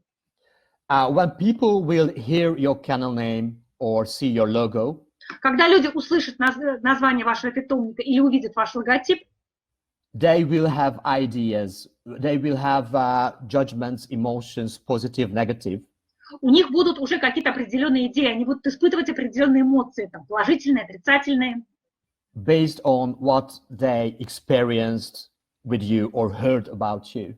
Основаны на том, что они уже слышали о вас или имели с вами какое-то дело. So this is your first initial identity in case of marketing. Это ваша первая информация, первая ID о вас в маркетинге. And when you are doing any marketing activities related to your kennel name, и когда вы производите какую-то деятельность, маркетинговую деятельность под именем вашего питомника, you need to build up this positive image about yourself, about your activity. И вы формируете вот это положительное впечатление о себе и о своей деятельности. And you need to work on this all the time. It is an ongoing activity. И вам постоянно нужно это делать. Это постоянная деятельность, непрекращающаяся деятельность. If you say that this is my kennel name, I'm I'm very good in this and that, it is not enough. You need to repeat again and again and again. Если вы говорите, что вот мой питомник, и я хорошо делаю вот этого вот дела, и сказали это один раз, этого недостаточно. Вам нужно это повторять, повторять и повторять. And this is the basic example. Ну вот как бы основной пример. Coca-Cola versus Pepsi-Cola. Coca-Cola против Pepsi-Cola. There were a lot of scientific experiments. То есть на эту тему проводилась масса научных экспериментов. What people choose between the two products. Что люди выбирают между этими двумя продуктами. And when people had no idea which product they got, и когда люди не знали, что они, какой продукт они имеют в руках, a bigger number of people liked Pepsi. Большее количество людей предпочитало, большим людям нравилось именно Pepsi. But Но if they knew that this is Coca-Cola and this is Pepsi-Cola, если они знали, что вот это Pepsi-Cola, вот это Coca-Cola, the same people те же самые люди говорили, the same people said that the taste of Coca-Cola was better than Pepsi-Cola. Те же самые люди говорили, что вкус Coca-Cola лучше, чем вкус Pepsi-Cola. With knowing the name of the brand, то есть только зная имя бренда, they immediately changed their opinion. Они тут же меняли свое мнение. There are a lot of such scientific studies. Существует масса научных изучений, научных работ. And that's what we call neuroscience. И есть наука нейропсихология. And they are searching for the reason how our brain works. И они изучают то, каким образом работает наш мозг. And the reason behind this competition between the two companies. И причина, почему существует вот эта вот конкуренция между двумя этими компаниями, is that Coca-Cola has a much better branding strategy. Только в том, что у Coca-Cola намного лучше стратегия брендирования. During the years, they managed to build up a whole feeling, a complex feeling about the product. То есть в течение многих лет им удалось выстроить целый спектр эмоций по поводу испытываемых в отношении своего продукта.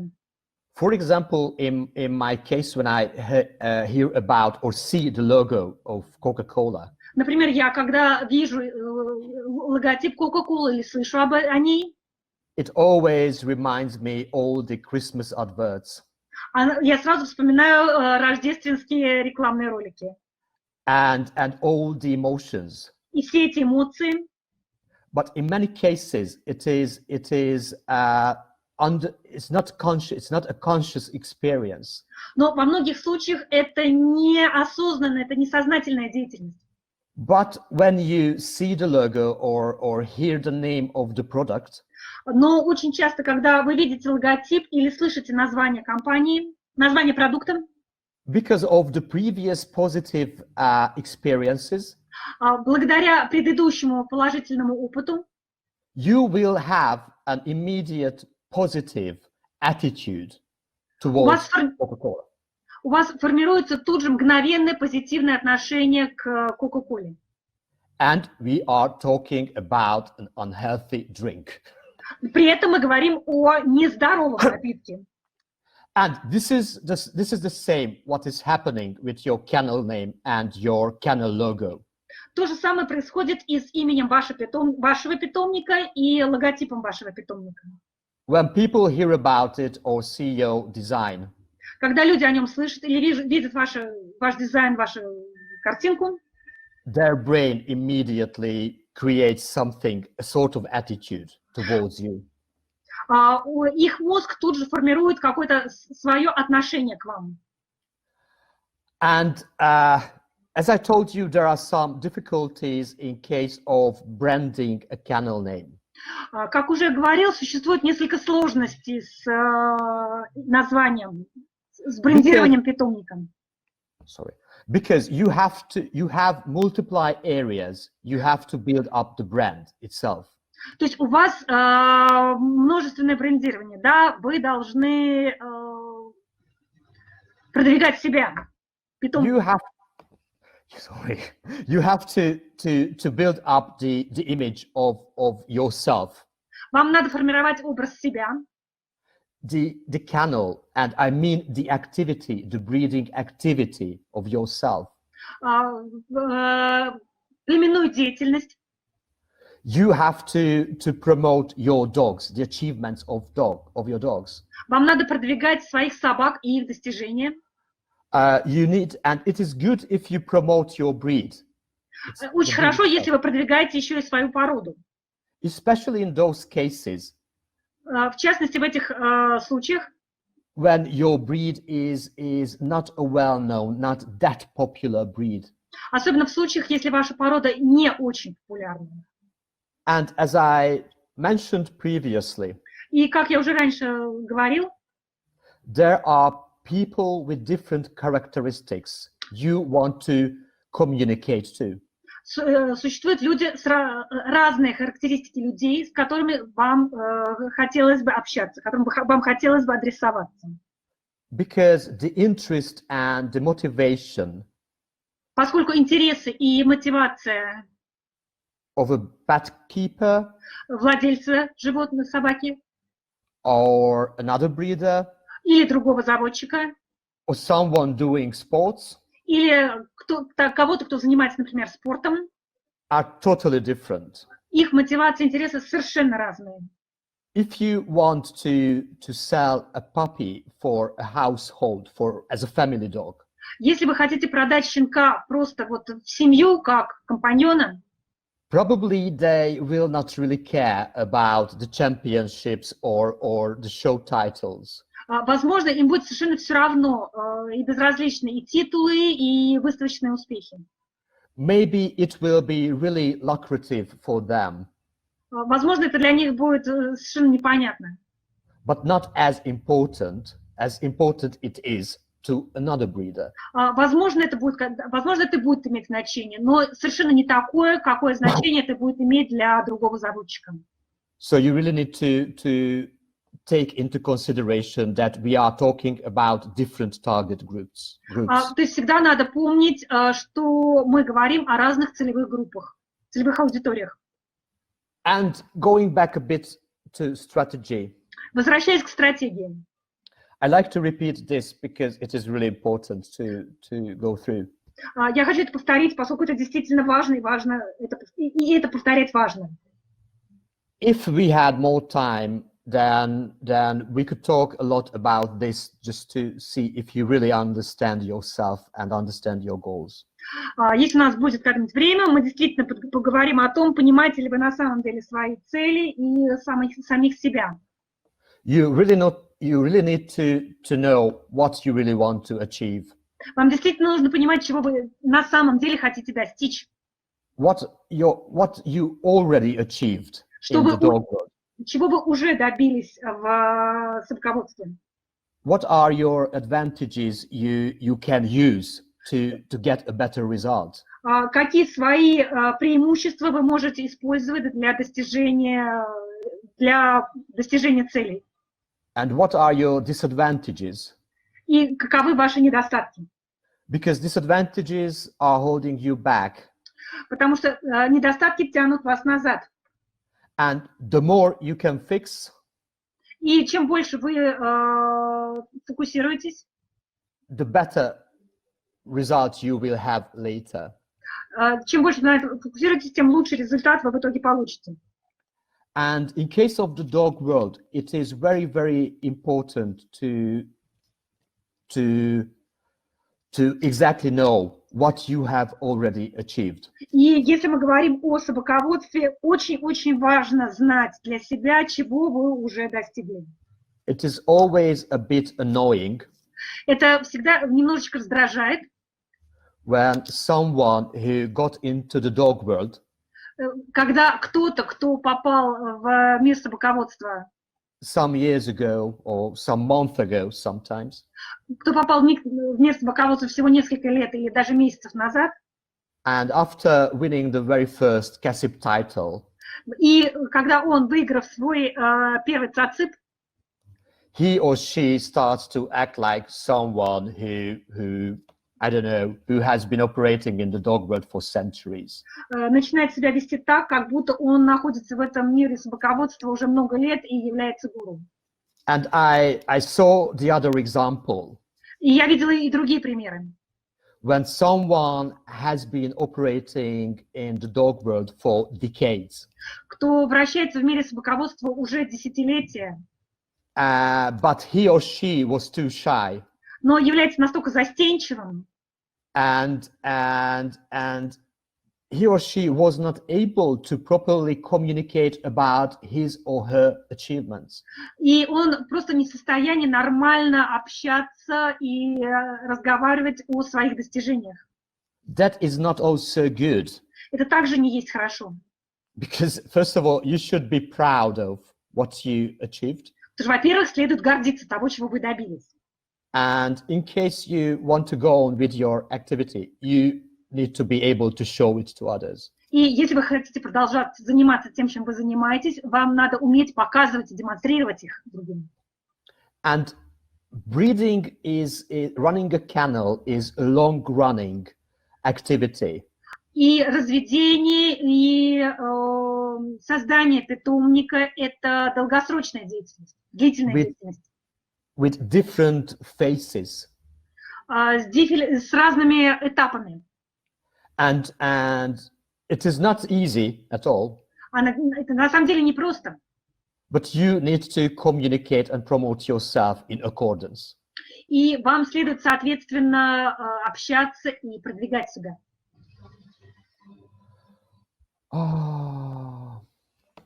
I was talking a lot about showing yourself to the world. Я говорил много о том, как показать себя миру. First of all, you have to decide how much you want to communicate about yourself. Во-первых, вам надо решить, насколько вы хотите общаться о себе.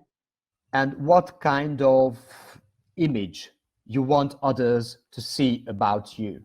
И какое представление о себе, какой имидж себя у других вы хотите создать. And it is always good to be somewhere in the middle. И всегда важно быть находиться где-то посередине. I told you already that it is not good if people don't see your human side.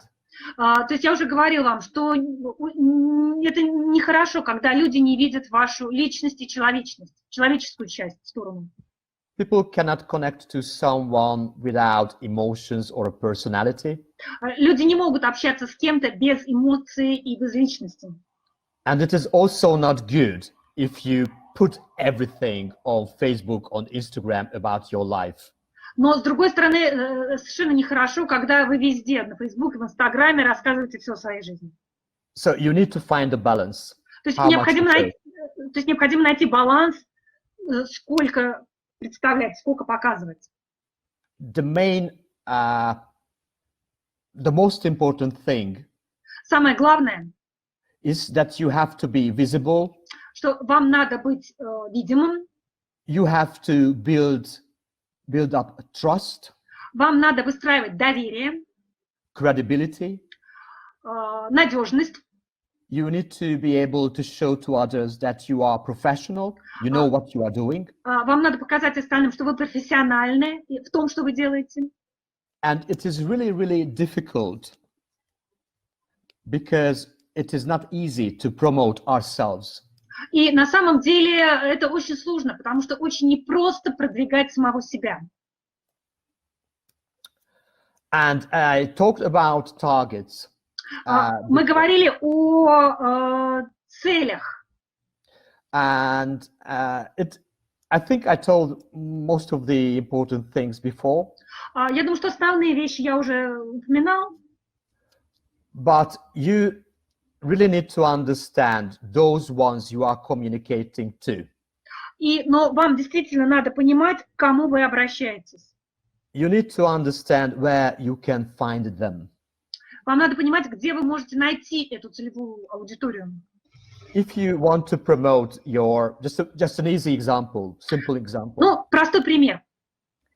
If you want to promote your new litter of puppies, Если вы хотите рекламировать свой новый помет, and you want to offer some to other breeders, и вы хотите предложить кого-то для других and заводчиков, some to other families, а кого-то для семей, просто семью, you need to have two different strategies how to make it effectively.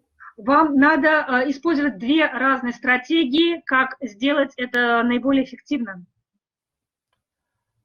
For example, just a silly example. Ну, например, такой простой пример. If you want to sell your dogs for the service, military, police, whatever. Если вы хотите продать ваших собак в какие-то службы официальные, там, милицию, полицию, ну, что-то такое, Then, in that case, if you put an advertisement in a magazine about show dogs, если вы, и в этом случае, если вы разместите рекламу своего помета в журнал, который рассказывает о выставочных собаках, probably it will be completely ineffective. это будет совершенно неэффективным. Because people who buy and train service dogs, Потому что люди, которые покупают и занимаются служебными собаками, they are not interested in magazines about show dogs at all. их совершенно не интересуют журналы, касающиеся выставок. Абсолютно. I see sometimes such examples, not this kind of silly ones. Я иногда вижу подобные примеры, ну, не настолько прям вот глупые примеры, но... So it is in marketing, in general marketing. То есть маркетинг в целом, Targeting and knowing your audience is really, really important. и нацеленность, и знание вашей целевой аудитории – это очень-очень важно. Otherwise, you will lose a lot of time and money and effort without result. В противном случае вы совершенно бессмысленно потеряете кучу времени и денег. And as I mentioned before, presenting the breed and promoting the breed is also important. And this is some of... Как я уже говорила, продвижение, рассказывать о породе и продвигать свою породу также очень и очень важно. Just simply say beep if I talk too much. Okay? It's okay, no problem. Because I had a presentation in Moscow last year. Поскольку в прошлом году у меня была презентация в Москве, When I was talking about breed preservation, когда я говорил о сохранении пород, and how animal welfare organizations and activists misunderstand the whole concept. И как организации, занимающиеся защитой животных, и вот эти вот все зоозащитники не понимают вообще наших концепций. And it would be really important to present and promote the positive sides of each breed. И поэтому в этой связи очень важно рассказывать и продвигать положительные стороны каждой породы. Why should people choose a purebred dog? Почему люди должны выбирать чистопородных собак? But for this, you have to present the advantages of a certain breed. И поэтому вам нужно продвигать преимущества каждой отдельной породы. But this is another topic. Но это совершенно уже другая тема.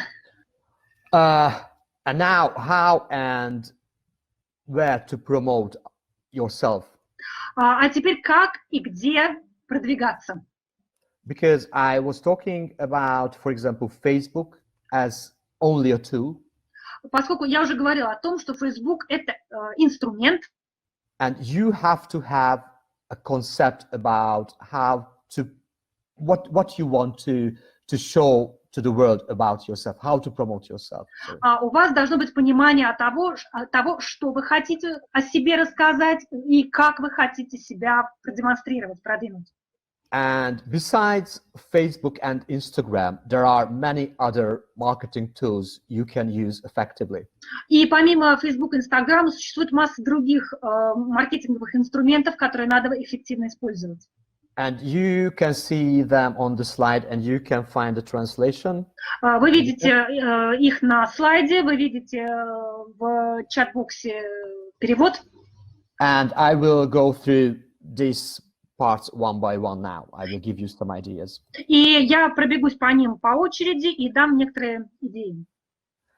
Design is a very, very important thing. Дизайн – это очень и очень важная вещь. Because we judge everything by the outlook. Потому что в первую очередь мы создаем свое впечатление и суждение по внешности, по картинке. It is very important what kind of design you have on your web page, in your logo.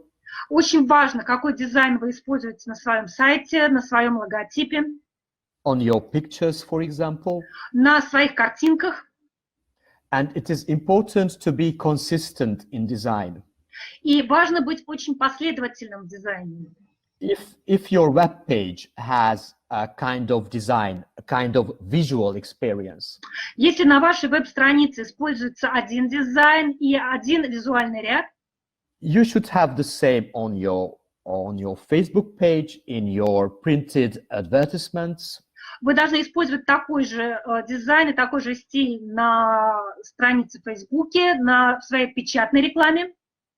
And luckily, I see many breeders who use probably professional designers to create this kind of visual experience. И, к счастью, я вижу достаточное количество заводчиков, которые используют профессиональный подход к созданию вот этого вот визуального ряда. And from my professional point of view, и с моей профессиональной точки зрения, I believe in minimalist design. Я верю в минималистский дизайн. Which means that if you put less information, что значит, что если вы размещаете меньше информации, then you will have better results. Вы добьетесь лучшего результата. And with information, I mean text or graphic elements. Под информацией я имею в виду и текст, и графические элементы. If you put a lot of text, a lot of graphic elements on something, если вы размещаете на чем-то очень много текста и очень много графики, probably people will not read it, it will be too much. Возможно, люди, скорее всего, не будут это читать, будет слишком много. Or they just miss the most important parts of your design. Или они просто не увидят самое важное в вашем дизайне. Just keep it in mind that we are surrounded by a lot of information all the time. То есть помните о том, что нас окружает постоянно очень большое количество информации. And you need to grab attention, immediate attention of the others. И вам надо моментально привлечь внимание окружающих. And it is impossible if a picture or a logo И это совершенно невозможно, если изображение или логотип is full of graphic elements in 26 colors, etc., etc. Содержит слишком много графических элементов, в нем 1 025 000 цветов и все остальное. And the other marketing tool, which is, I wouldn't say it's a classic marketing tool, but an important thing within promotion. Следующий инструмент маркетинга, я не скажу, что это классический инструмент, но тем не менее он очень важен в маркетинге. Is using pictures. Использование изображений. Nowadays, with using smartphones. Сейчас мы пользуемся смартфонами. Quality is not really an issue because these cameras are perfect for taking good photographs. Дело не в качестве, поскольку все эти наши гаджеты, они делают достаточно хорошие фотографии. But it is always good to have a good composition within the picture. Но что важно, должна быть на изображении, на фотографии должна быть хорошая композиция. You know the saying that a picture can tell 1,000 words. Вы знаете, наверное, фразу, что изображение может сказать больше 1000 слов. A picture with a good composition can raise immediate deep emotions. То есть картинка с хорошей композицией может моментально вызвать очень много сильных эмоций. So it is good thing to work on good quality pictures and quality in composition, not in the technical quality. И очень важно работать над качеством своих изображений, не техническое качество, а именно качество, не столько техническое качество, сколько качество именно композиции. То есть техника хороша. And if you remember before the coffee break, И если вы помните, о чем мы говорили перед перерывом, I mentioned the importance of human face. я говорил о важности человеческого лица. Because if you want to build up the trust of someone, especially in the online world, И если вы хотите вызвать доверие кого-либо, особенно в онлайн-режиме, it will be really difficult if you don't show your face. это будет сложно сделать, если вы не будете использовать свое собственное лицо. I still receive friend requests on Facebook from people. Я получаю запросы на добавление в друзья на Фейсбуке от разных людей. Their names don't really say too much because I usually meet a lot of people. Мне мало что говорят их имена, поскольку я встречаюсь с огромным количеством людей. And I check the profile picture. Я смотрю картинку профиля. And I only can see the headshot of a dog. И, как правило, я вижу только фотографию собаки. And this kind of thing is not really good for building up connections. И это не есть хорошо, неправильно для выстраивания общения. And it's not good for networking. И это нехорошо для работы в сети, в интернете. The other topic I would like to say some words is videos. Следующий вопрос – это видео. Videos are really, really easy to produce. Видео действительно легко сделать. And it's really easy to do the post-production, to cut, to add logos, graphics, whatever. Их очень легко потом обрабатывать, добавить там какие-то, или убрать логотипы, обрезать и так далее. And there are a lot of applications for smartphones, tablets, and even for computers. И существует масса приложений для телефонов, для планшетов и даже для стационарных компьютеров, Which you can use to create very good quality videos. которые помогают вам создавать очень качественные видеоролики. And with quality, I mean the quality of content again. И говоря о качестве, я имею в виду именно качественный контент, качественное содержание. The video should be about something interesting. Видео должно быть о чем-то интересном. It should be funny or educational or something. Они должны быть либо смешными, либо образовательными, либо хоть какими-то. And if we are talking about video materials, publishing video materials, И если мы говорим о публикации видеоматериалов, it is important to talk about where to upload a video, to Facebook or to YouTube. очень важно помнить о том, куда размещать видеоинформацию, на Facebook или на YouTube. Because I'm sure most of you knows well that there are very huge competitors to each other. Потому что вы все прекрасно знаете, что они между собой являются очень большими конкурентами. And the reason behind this is the owner of YouTube is Google. И причина в том, что владельцем YouTube является Google. So which one to use for videos? Итак, что использовать для размещения видео? Because if you use only if you use a YouTube channel and you share videos to Facebook, Потому что если вы пользуетесь только YouTube и своим каналом на YouTube и дальше делитесь видео на Facebook, the Facebook algorithm will not show your YouTube video too often on Facebook. то лента Facebook не будет часто демонстрировать это видео с YouTube. So what is the major idea? Which one to choose? What you would like to do? В чем идея? Что выбрать и что вам вообще делать? I would say that it is always depending on what is your strategy with creating videos. То есть и здесь я вам скажу так, все зависит от того, какова ваша стратегия в создании видеоматериалов. Would you like just to upload some short, funny videos? Вы хотите просто загрузить какой-то смешной ролик? Or, for example, you would like to start a video diary with long videos? Или вы хотите просто запустить дневник, свой видеодневник с длинными роликами? Because these two different situations, these are two different situations, and you will have two different strategies. Поскольку это две разные совершенно вещи, и вы будете, в каждой из них вы будете использовать разную стратегию. If you want to have a diary, that is good. Если вы хотите вести дневник, и это здорово. The best would be to have a YouTube channel. В данном случае лучше использовать канал YouTube. And upload the same videos to Facebook too. И загружать те же самые видео в Facebook.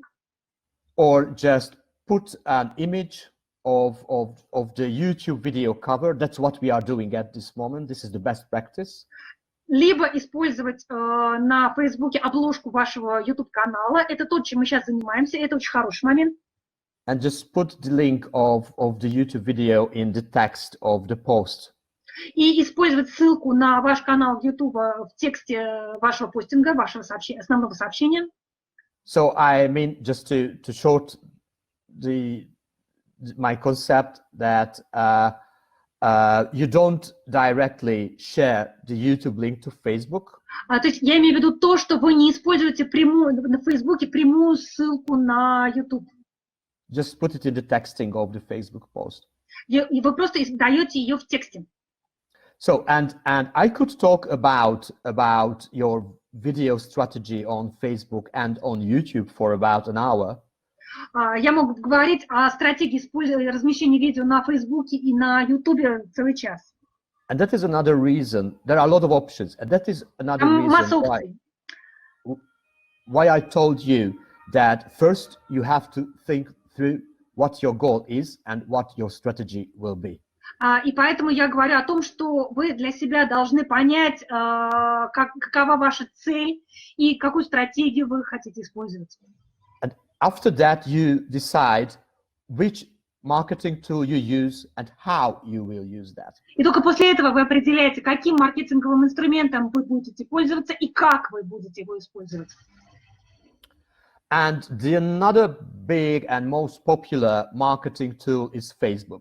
Еще один большой и очень популярный инструмент в маркетинге – это Facebook. There is a question I will not answer. That is it really that good? Есть еще один вопрос, на который я не буду отвечать. Действительно ли он так хорош? Because sometimes it is not easy to explain if Facebook does more good or more bad. Потому что иногда очень сложно сказать, больше Facebook вредит или больше он помогает. So you need to have your own way of using Facebook. У вас должен быть свой способ использования Facebook. You need to know that it can be really harmful for you. Вы также должны помнить о том, что он может нанести вам вред. And with harmful for you, I don't mean that you will be addicted to using Facebook. Под вредом я понимаю не зависимость от Facebook. But in case of online marketing, if you don't use it well, or if people start to attack you, it can cause you harm on Facebook. В разрезе маркетинга я имею в виду то, что если вы используете этот инструмент непостоянно, или вас атакуют какие-то люди, тогда это будет нести вред. And sometimes even people related to marketing thinks that because there are a lot of people on Facebook, it is really effective. Многие люди, даже те, кто связан с маркетингом, считают, что поскольку на Фейсбуке много народу, он является эффективным. It can be really effective, Он действительно может быть эффективным. but if you post content which is not really interesting to others, they will not care. Но если вы постите размещаете то, что другим не интересно, им будет совершенно все равно. Людям будет все равно. So if you have 5,000 friends on Facebook, Если у вас 5000 друзей на Фейсбуке, and you upload things which are not really interesting for them, и вы постите то, что им не интересно, you will not have the same result у вас будет совершенно не тот результат, as if you put content which is interesting for them. если вы будете размещать тот контент, который их может заинтересовать. So there is always the big question in humanity if size matters. То есть это вечный вопрос человечества, имеет ли размер значения. In case of online marketing, not just the size, but the quality matters as well. Если мы говорим о сетевом маркетинге, то не только размер имеет значение, но и качество. And another point in the presentation is the Facebook page versus Facebook profile. И если мы говорим об онлайн-маркетинге, следующий вопрос, который возникает, это страница на Фейсбуке или профиль в Фейсбуке? I told you that I will not go into deep technical things, but I want to explain you this. Я вам уже говорила, что я не буду глубоко вдаваться в технические моменты, но это я вам хочу объяснить. There are two platforms within Facebook for the users. На Фейсбуке для пользователей существует две платформы. One is the profile, which is connected to a person. Одна – это профиль, который связан с человеком. And there is the Facebook page, which is connected to a brand, a person, a company, or whatever. И вторая – это страница на Фейсбуке, которая связана с человеком, брендом, компанией, чем угодно. And there are differences between the two different options. И между этими двумя понятиями существует определенная разница. The Facebook profile, which is connected to a human being, for a person, it has limitations. Профиль в Фейсбуке, который связан с личностью, с человеком, он имеет ограничения. You can have only 5,000 people as friends. Вы можете иметь не более 5000 друзей. You can have followers. У вас могут быть подписчики, естественно. It is a different thing, but it can work as well. Но это другая вещь, и это, конечно, работает. Тоже работает. And in case of Facebook page, you have much more possibilities to use for marketing. Но имея страницу на Фейсбуке, у вас намного больше возможностей для маркетинга. First of all, you don't have friends, you have followers. Во-первых, у вас нет друзей, у вас есть подписчики. And what is really important is that you can have paid advertisements for your page, Facebook page. И что важно, у вас может быть платная реклама на вашей странице. It gives you a lot of possibilities. Она дает вам массу возможностей.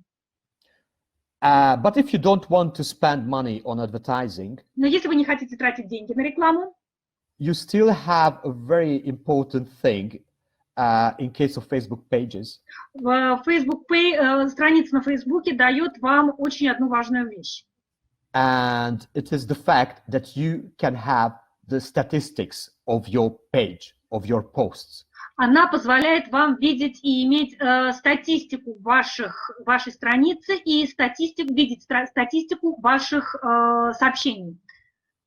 Nowadays, when you don't really know how others react, how many people saw your advertisement or your whatever.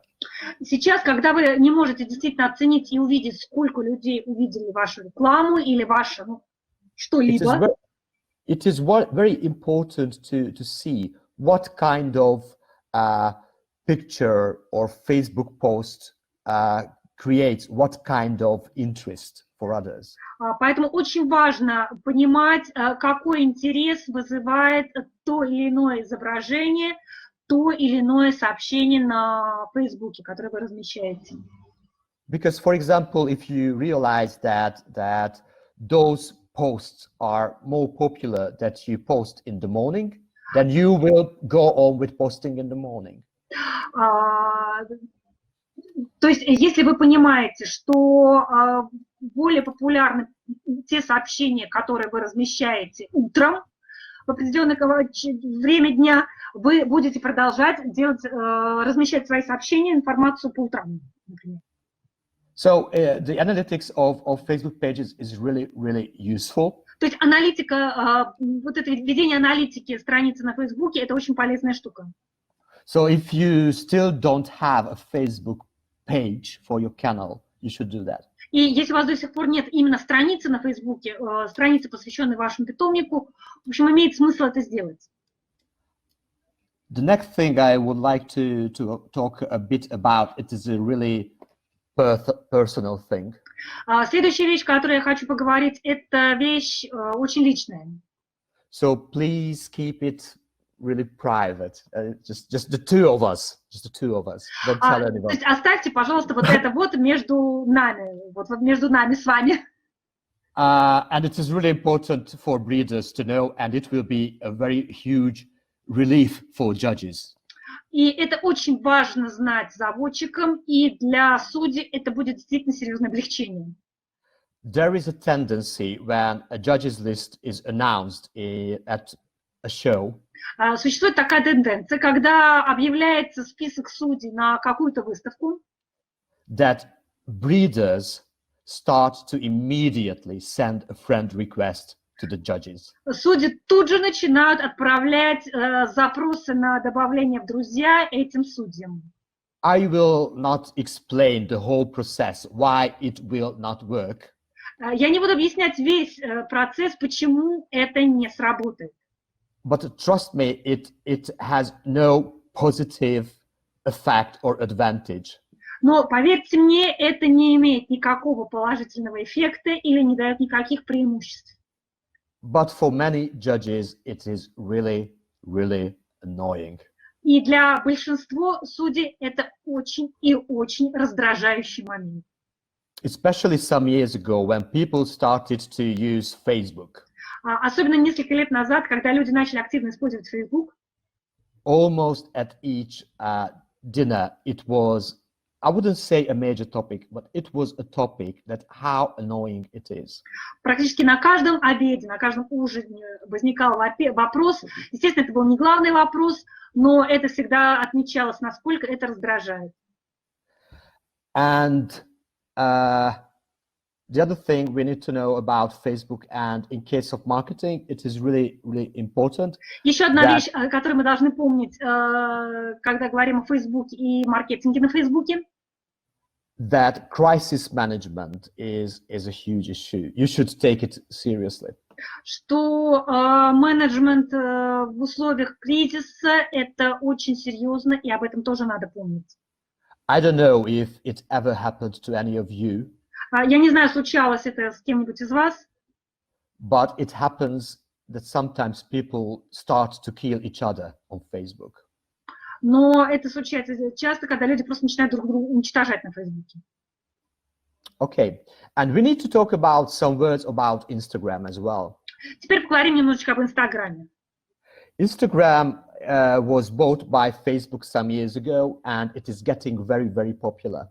Инстаграм был куплен Фейсбуком несколько лет назад и становится все более и более популярным. It is mostly about visual experience. В основном это, конечно, визуальный ряд. So it makes no real sense to put long text, especially on images, to Instagram. Поэтому нет смысла размещать большие страницы текста, большие просто текста, особенно на самих изображениях в Инстаграме. People usually go to Instagram to see something visual. То есть люди заходят на Инстаграм для получения визуального ряда. And scroll through to the other picture or other video. И быстро переходят к следующим картинкам или видео. It is very, very important to use hashtags, relevant hashtags at your post. Очень важно в данном случае правильное использование, соответствующее использование в своих постингах хэштегов. It is a very, very basic tool in Instagram marketing to get new followers.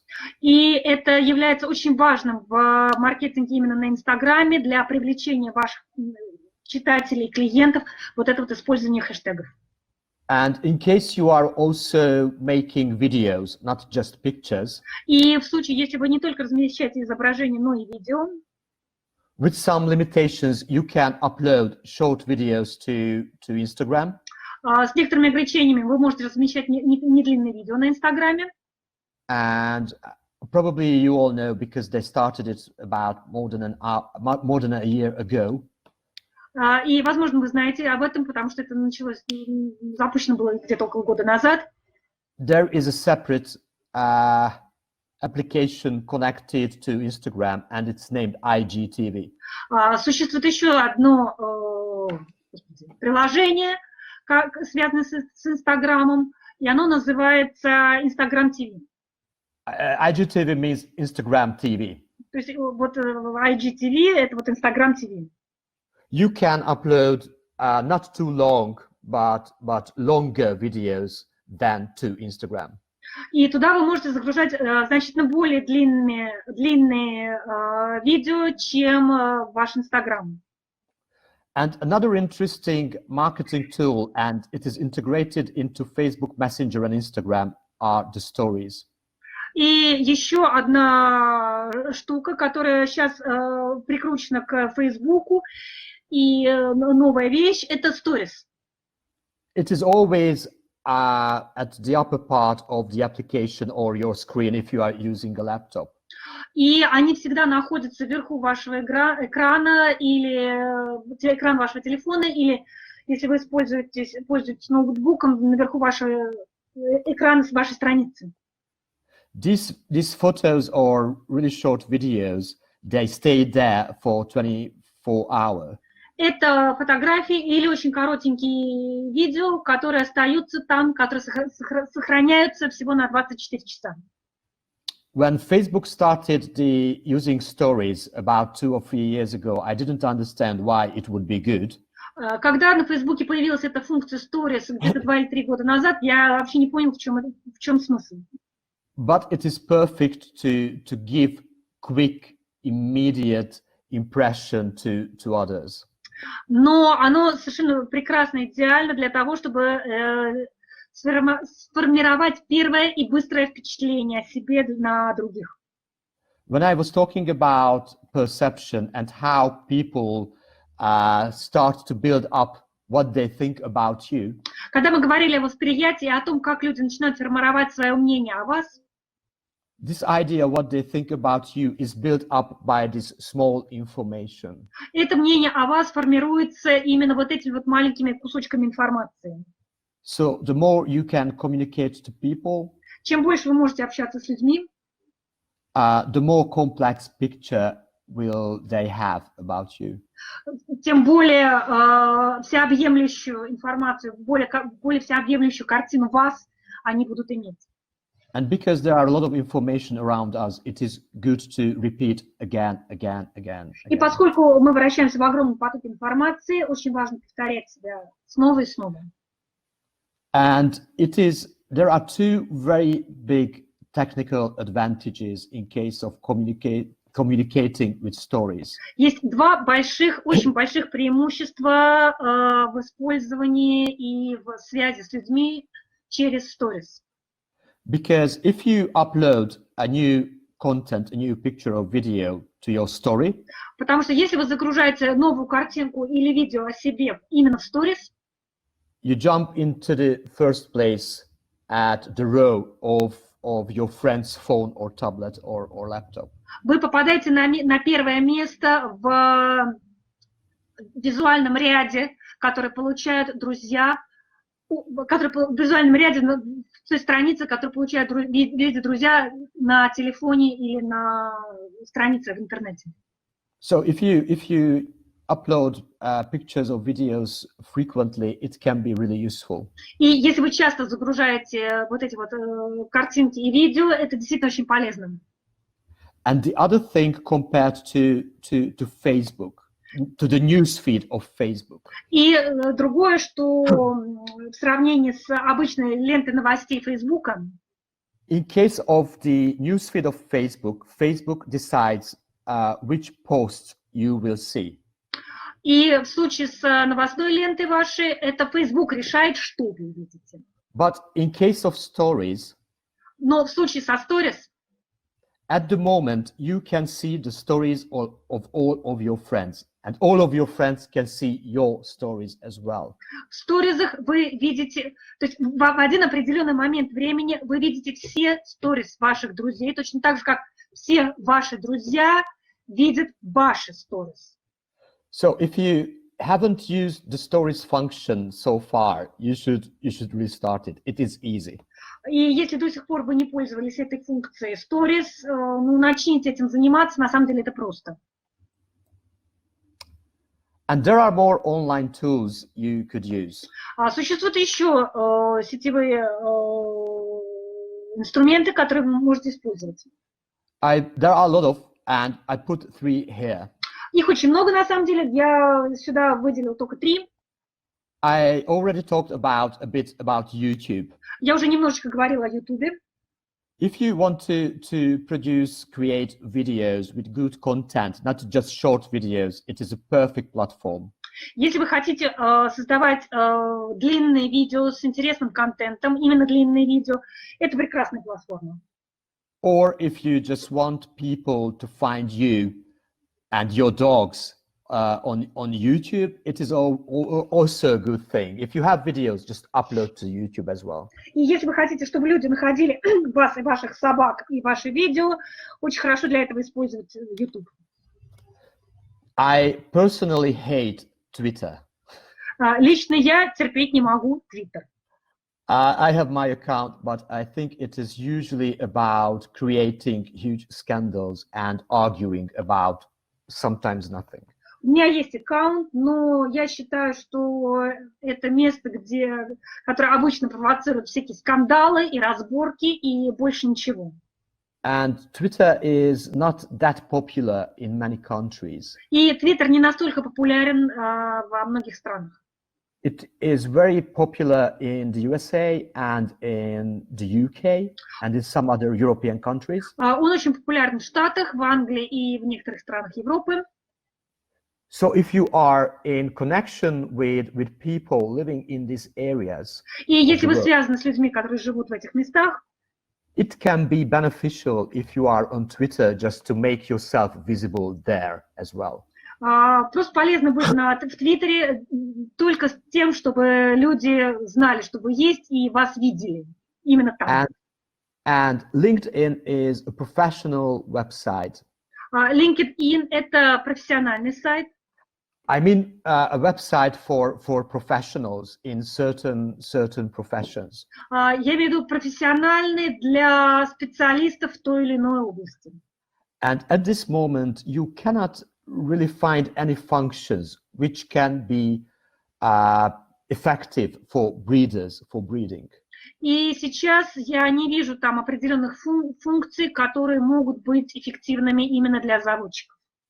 Of course, if you have a real profession in the civil, another profession in the civil life, you can use this. Естественно, если у вас есть какая-то отдельная профессия нормальная в обычной жизни, вы можете использовать этот. But on its own. It's okay. But on its own, LinkedIn will not give you any extra benefits. Но в любом случае LinkedIn не даст вам каких-то дополнительных преимуществ. Okay, web pages. Good question. Сайты. Хороший вопрос. Do you need a web page in the 21st century when everyone is on Facebook? Нужен ли вам персональный сайт в 21 веке, когда все живут на Фейсбуке? There are many reasons why to still have a web page. Существует масса причин, почему следует иметь персональный сайт. And I tell you two. И я назову вам две. One is that if you want to present the history of your activity as a breeder. Первая причина, что если вы хотите показать историю вашей деятельности как заводчика, Facebook is not really the best platform to present that. Facebook не является хорошей для этого платформой. If I'm looking for a puppy and someone recommends you, если я ищу щенка, и кто-то вам рекомендует, and you only have a Facebook page, и у вас только есть, и вас рекомендуют, и у вас только страница на Фейсбуке, and I want to check who you are, I want to check the activity of your kennel. И я хочу узнать, кем вы являетесь и чем вы занимаетесь как заводчик, чем занимается ваш питомник. Do you think that I would go to your Facebook page and spend there scrolling for hours just to know what your kennel was doing the last some years? No. Неужели вы думаете, что я пойду на вашу страницу на Фейсбуке и буду заниматься скроллированием вот этих вот миллионов сообщений, чтобы понять, чем в течение многих лет занимается ваш питомник и вы как заводчик? But if you have a web page, Но если у вас есть сайт, I can go there, and it's a good web page. I go there and I will get a lot of information about you within 10-15 minutes. Но если у вас есть ваш сайт, и это хороший сайт, я зайду на вашу страницу и в течение 15 минут получу всю информацию, которая мне нужна. And the other thing is that why it is important to have a web page. Еще одна причина, почему важно иметь свой сайт.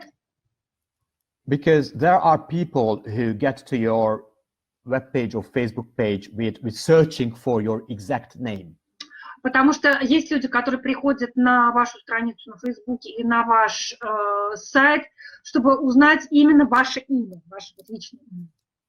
And if, for example, I am looking for a puppy or just interested in the breed. И, например, если мне нужен щенок или я интересуюсь какой-то породой, and I open my Google browser and I start to look for these puppies. И я открываю Google и начинаю искать щенков. Maybe I will find your website, webpage, even without ever hearing about you. Возможно, я увижу вашу страницу, ваш сайт, даже никогда о вас не слышав. So these are the major reasons why web pages are really important. Это две основные причины, почему иметь сайт важно. Another interesting thing which can be really useful for those ones who like to write and educate. Еще один инструмент, который может оказаться очень полезным для тех, кто любит писать и обучать, is running a blog. Это ведение блога. It is very good to present that you are a professional in your topic. Это очень хороший способ показать, что вы являетесь профессионалом в своей теме. For example, I have a Hungarian and an English blog. Ну, например, у меня есть венгерский и английский блоги. These are mostly about dog welfare. Они касаются в основном благополучия собак. And if I have a discussion with someone who has never heard about me, и если я, например, обсуждаю что-то с кем-то, кто никогда обо мне не слышал, I can present that, look, I have publications for 4-5 years, so I know this topic. Я могу всегда сказать, вот посмотрите, у меня здесь размещены публикации за последние 5 лет, я действительно в теме.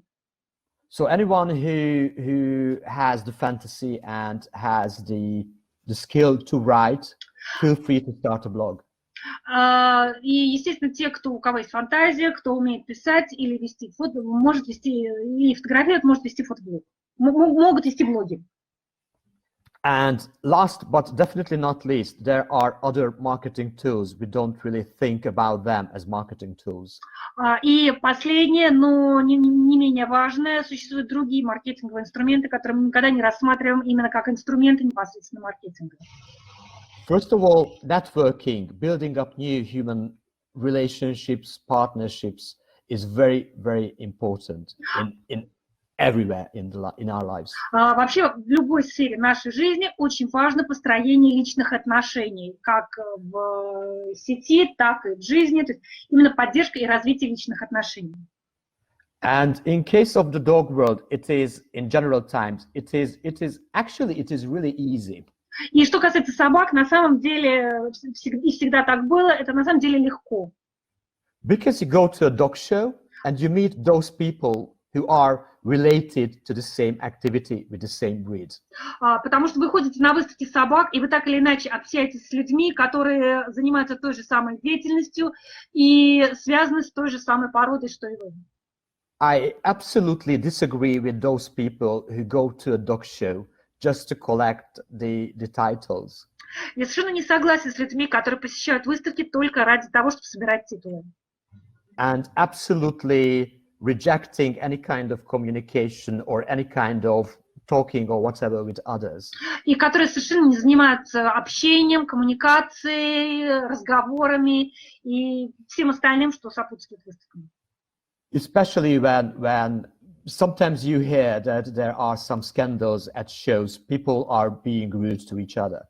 Естественно, вы слышали, что бывают иногда скандалы, и люди по отношению друг к другу грубы. The thing is that at the day of showing your dog, you are competitors of each other. Вопрос в том, что когда это происходит на выставке, в день выставки вы являетесь конкурентами друг другу. But in case if you are planning a litter in 6 months, но если вы через 6 месяцев планируете помет, maybe you would get into contact with that person with whom you were rude. Вполне возможно, через эти полгода вам придется связываться с этим человеком, с которым вы были грубы. Or with such an action, you completely destroyed your reputation. You have a very bad reputation. Но на этот момент вы уже разрушили свою репутацию, у вас уже совершенно другая репутация.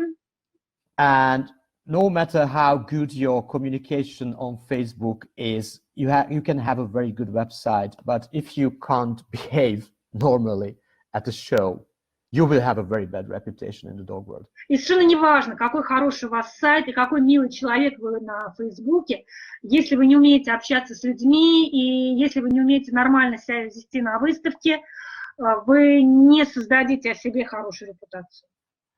And there are many other situations and many other opportunities to present yourself, to show yourself and your activity. И существует еще масса других ситуаций и возможностей рассказать о себе и о своей деятельности. Like printed adverts. Это и печатная реклама. Interviews. Интервью. Writing articles, books, volunteering. Это написание книг, статей, волонтерская деятельность. All of these give extra to how people see you. Все это дает дополнительный импульс к тому, как люди, что люди думают о вас. And really briefly, I would like to talk about crisis communication because it is really important. И очень коротко я поговорю о коммуникации в условиях кризиса, поскольку это очень важно. My general advice is мой главный, основной совет. That you always should try to understand the motivation behind the person who is attacking you or who is bullying you. Вам всегда надо попытаться понять мотивацию человека, который пытается на вас нападать и который вас как-то идет на вас войной. There are the trolls, the general regular trolls who are really bored at home. Существуют тролли, самые обыкновенные, тролли обыкновенные, которым просто скучно. And there are the ones who are the frustrated ones who are absolutely fed up with their lives. They are being in a very negative mood, etc., etc., etc. И существуют люди, которые просто расстроены, которые просто находятся в каком-то таком непонятном состоянии, которым скучно, у которых проблемы дома, у которых какие-то вообще проблемы и так далее и тому подобное. And it is always a big question how to react for bullying or attacking. И всегда главный вопрос, как реагировать на эти атаки и как реагировать на эти нападения. And I am talking about, I am not talking about those situations where is a real conflict and you put the whole conversation onto Facebook for everyone to see it. И я никогда, я не говорю о том, когда действительно возникает конфликт, и вы вовлекаете в этот конфликт, вы выносите этот конфликт на всеобщее обозрение на Фейсбуке. Just to make it really simple, you always have to consider that reacting and how and the way you react these attacks and bullies. И всегда помните о том, что то, как вы реагируете ли вы на вот такие вот выпады? What kind of effect it will cause to you, because it is about, you are about yourself from your aspect. Всегда помните о том, какое это будет иметь влияние на вас, потому что, естественно, мы всегда думаем о себе, да, как это на нас отразится. And one thing you can do, and sadly, I don't too often see people doing this. Одна вещь, которую вы можете сделать, и, к сожалению, я не часто вижу, что люди поступают именно таким образом. Is ignoring idiots. Это просто игнорируйте идиот. Because I don't know why people spend hours on Facebook. Потому что я, например, не знаю, не понимаю, почему люди проводят часы на Фейсбуке. To convince someone чтобы убедить кого-то, that you are not right, I am right. Чтобы убедить кого-то, что он не прав, а я прав. No, in many situations, it makes no sense at all. В большинстве случаев это абсолютно бессмысленная затея. I got such a comment the other day on my Facebook page from someone. Несколько дней назад на Фейсбуке у меня была команда откуда-то. That she wrote something that I totally disagree with everything you say and write, the general thing. То есть она писала, что я совершенно не согласна вообще с тем, что вы пишете, что вы говорите. I just sent some message. I just left a reply that, okay, this is your point of view. I accept it, and this is your life. This is my life, and actually, who cares? И я просто написала, ну хорошо, вы думаете так, я думаю по-другому, у нас у каждого своя жизнь, ну и без разницы. And if you get seriously, okay, are you here? No. Hello. Now I can hear you. Can you hear me? Yes, I hear you. I do. Okay. I can hear you. I can hear you now. So, and if you don't want to ignore someone, or you can't ignore someone. Но если вы не можете или не хотите игнорировать кого-то. So you are accused of something seriously. You got seriously bullied. Вы, например, на вас совершают какое-то серьезное, то есть вам предъявляют какие-то серьезные обвинения или, в общем, вопрос какой-то достаточно серьезный. You need to respond back with an objective response without emotions. Вы должны реагировать объективно, без включения эмоций. Trust me, it's just oil on fire if you feed the trolls or the bullies. Вы только будете подливать масло в огонь, если будете кормить троллей и вот этих вот нападающих на себя. It is really, I know myself, I really know that it is really hard when people say bad, rude and false things about you. Я по себе знаю, что это очень трудно, очень тяжело и неприятно, когда люди на тебя нападают и говорят о тебе плохо. But it makes no sense with wasting time with really mental idiots. Но это абсолютно пустая трата времени, не имеет никакого смысла общаться с ментальными идиотами. And I put here, it is a really famous Hungarian quotation for a Hungarian writer. Я поместил сюда цитату одного очень известного венгерского писателя. And it says that above a certain level, we do not sink below this level. который говорится, что, находясь на каком-то уровне, мы не можем нырнуть ниже этого уровня, мы не можем утонуть ниже, упасть ниже. So it means that you do not need to convince everyone about your own truth. Поэтому имеется в виду, что не стоит убеждать всех на свете в том, что вы правы. And besides the conflicts, there are other things you have to take into consideration during your activity. Помимо конфликтов существует еще несколько моментов, которых вам надо помнить в своей деятельности. Because these things will give extra to your reputation and your branding.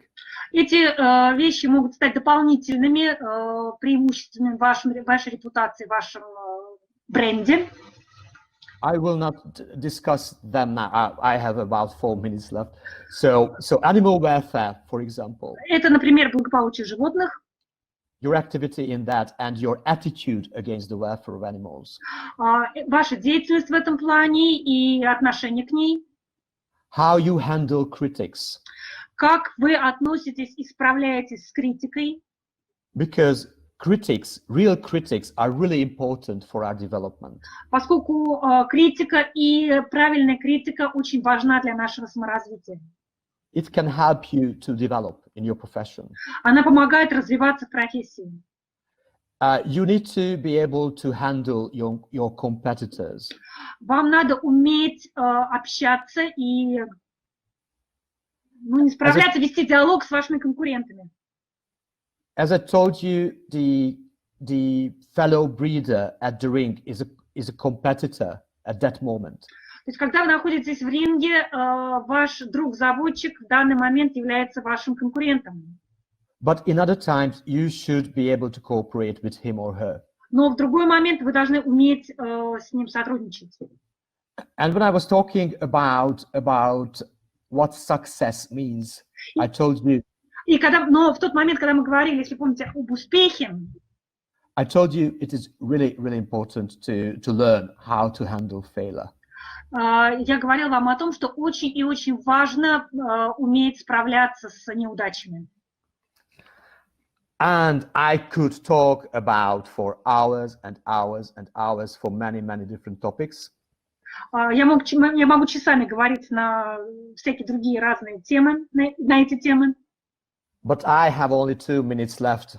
Но мне осталось всего 2 минуты. And Katja told me not to be late with my presentation at all. So I have Екатерина to finish просила меня не задерживать презентацию. But I would like to sum up the major ideas. Но мне хотелось бы подвести итог самым главным идеям. Marketing itself is an approach. Маркетинг – это подход. It is something not that you do for 5 minutes a day. Это не то, что вы делаете 5 минут в день. It should be integrated into your everyday activity.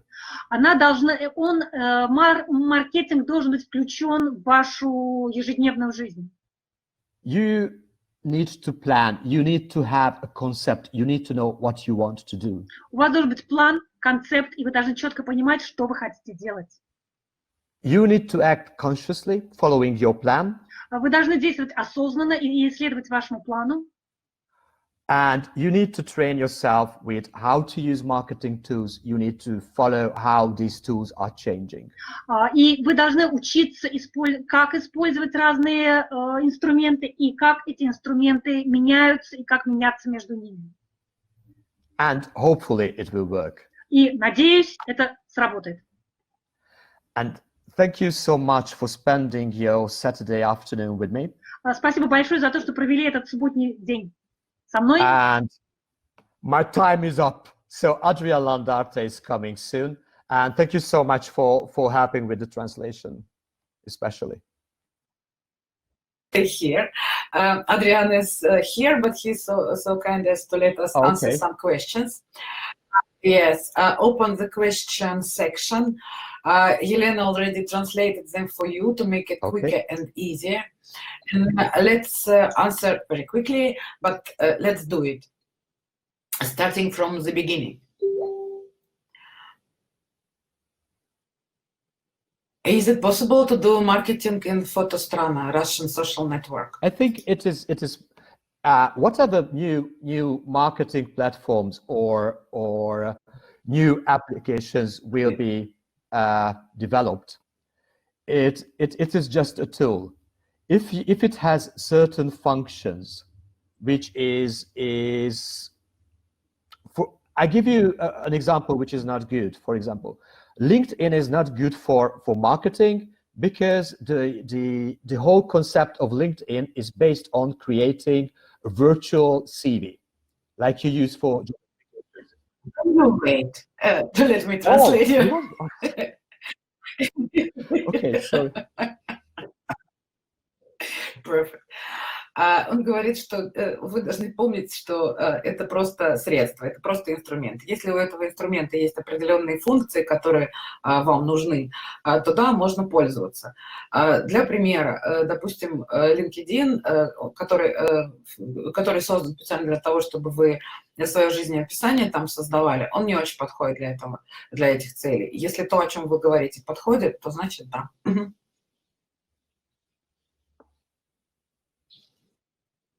Another question. Does communicating to everyone on the internet about our difficulties in achieving our goals give a positive result? Again, please. If you are speaking about your difficulties when achieving your goals, will it give a positive result if you are speaking in the internet about it? Sometimes it is good. Okay, I let you translate. Because honestly, people don't really care about your difficulties. It is just something for you. Потому что, честно говоря, людям обычно наплевать на ваши трудности. Это для вас, чтобы вы понимали. It can be good if you present your steps. That's your efforts. Но хорошо, если вы представляете, показываете те шаги, которые вы прошли, чтобы достичь успеха. It is okay. Иногда, время от времени, это хорошо, это работает, but it is not good to complain. Is it possible to recommend few good applications for making or editing videos on smartphone? Коллеги, вы просите озвучивать вопросы по-русски, но вы их можете прочитать по-русски во вкладке «Вопросы». А так, если мы будем на двух языках их зачитывать, то у нас просто очень времени не будет. Applications for a smartphone, for editing videos on smartphone. I use Adobe Premiere Pro on my laptop, so luckily I don't need to. But I see a lot of application. Он лично использует Adobe Premiere Pro на своем ноутбуке, поэтому ему никакие другие приложения не нужны, но он видит, что их много. О лицах. Важно о лице, которому важно, чтобы доверяли. About faces. That is important to trust. Is it an allegory or an actual face which should be shown to the audience? There was a problem with the sound. I couldn't hear the second part of this. Do you mean when you are speaking about face to be trusted? Do you mean a real face of real person, or it's real face? Real face. If I someone and I would like to get in touch with you, and I sent you a message, I start to interact with you. You have to see my face. You can't just see this. Hello, trust me. You can't do that. Речь идет о реальном лице. Если я кто-то, и я хочу, допустим, с тобой вступить в какой-то диалог, я должен видеть твое лицо. The other question is, what is the person is not pretty enough? And his personality can be really seen only in contact with the audience, not by the picture. Yes, but yeah, you need to interact with someone to see the personality of the person. But first expression is important. You know what I mean? You know what I mean? Yes, I know what you mean. Да, конечно, так случается, но тем не менее впечатление очень важно. If there are new breeds in the kennel, for example, if you introduce new breeds to the kennel, is it necessary to change the logo or not? No. A logo is only a graphic element. Okay, it depends on your logo. Because if you have a French bulldog face and as of tomorrow you start to breed Chihuahuas, then of course you should probably change it. Не обязательно, но это зависит от того, что у вас на логотипе. Если у вас, допустим, там лицо французского бульдога, а завтра вы оставили эту породу и занялись разведением чихуахуа, то, наверное, изменения требуются. А если это графический образ, то, конечно, нет. Could you show or to tell us where to find the example of kennels with good marketing? Oh, that would be advertising, goddess. Нет, это будет реклама каких-то определенных питомников. For example, if someone will take the name or a part of name of my kennel, changing one word without changing the meaning, what do I need to do in such situation? Mostly. Но это вопрос скорее юридический, не к нему. Could you please give some examples of good, successful brands and logos of kennels, in your opinion? Actually, because I am not involved in breeding on an everyday basis, I know kennel names of friends. And I know sometimes I can call back completely. It is not easy to answer because it depends what breed you are related to. You as a Dachshund person probably are not too familiar with, for example, with the Papillon kennel names. So. Так нельзя сказать, потому что он знает питомники и логотипы, которые принадлежат его друзьям. Да, например, мне он говорит, ты как таксятница, ты знаешь логотипы в своей породе и питомники в своей породе, но можешь не знать какие-то питомники папильонов, поэтому тоже не очень корректно. One of the listeners is asking if she can send you her logos for your commentaries. About logos. I can. Of course, I am happy to see that, but because I didn't have that many time to explain everything. In case of a logo, it is true that the best logo is when it has a minimum design, because it is very important that you can easily remember that logo. And if it's simple, you can easily remember. And whatever impressions the logo will cause in others, it will be because of you build up this whole brand identity. And I have a very very good example about this, and it is Apple, because the Apple logo has nothing to do with the fruit, and this is the brand that everyone knows in the world at the moment. У него не было сейчас достаточно времени для того, чтобы поговорить про логотипы. Если мы еще будем общаться, то он готов прокомментировать ваши и вообще готов поговорить побольше на эту тему. Но как общий принцип он хочет сказать, что логотип должен быть максимально простым, и при этом он должен вызывать ассоциации, полные ассоциации со всем вашим брендом. И хороший пример, один из лучших, это логотип Apple, яблоко, да, который ничего не имеет общего с яблоками, но тем не менее его знает весь мир. Логотип не должен быть перегруженным. Is it possible to be successful for a kennel or for a breeder located in a very small village or city, very far on the edge of the huge country, as they mean Russia? I think it takes more time.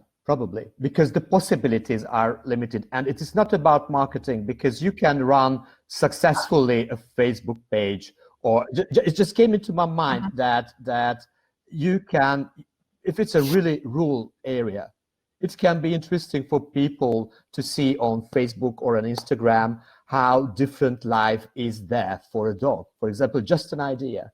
So this is the part when I was talking about that you need to know your advantages and disadvantages, and you need to try to compensate with them. So I wouldn't say it is impossible. It can be more difficult. Он говорит, это не невозможно, конечно, но это немножко сложнее, потому что, ну, просто из-за расстояния. У вас это отнимет больше времени, и вам нужно очень внимательно продумать свою стратегию и свои цели. Is there an optimal number of kennel promotion tools in order not to bother people and to have time to complete everything? A tool to, again, please? Oh, yeah. Could you repeat again? Optimal numbers of tools which you use to promote your kennel, to do everything, to cover all your goals, but not to bother people of being too. It depends on a lot of things, I think, because if using tools takes time.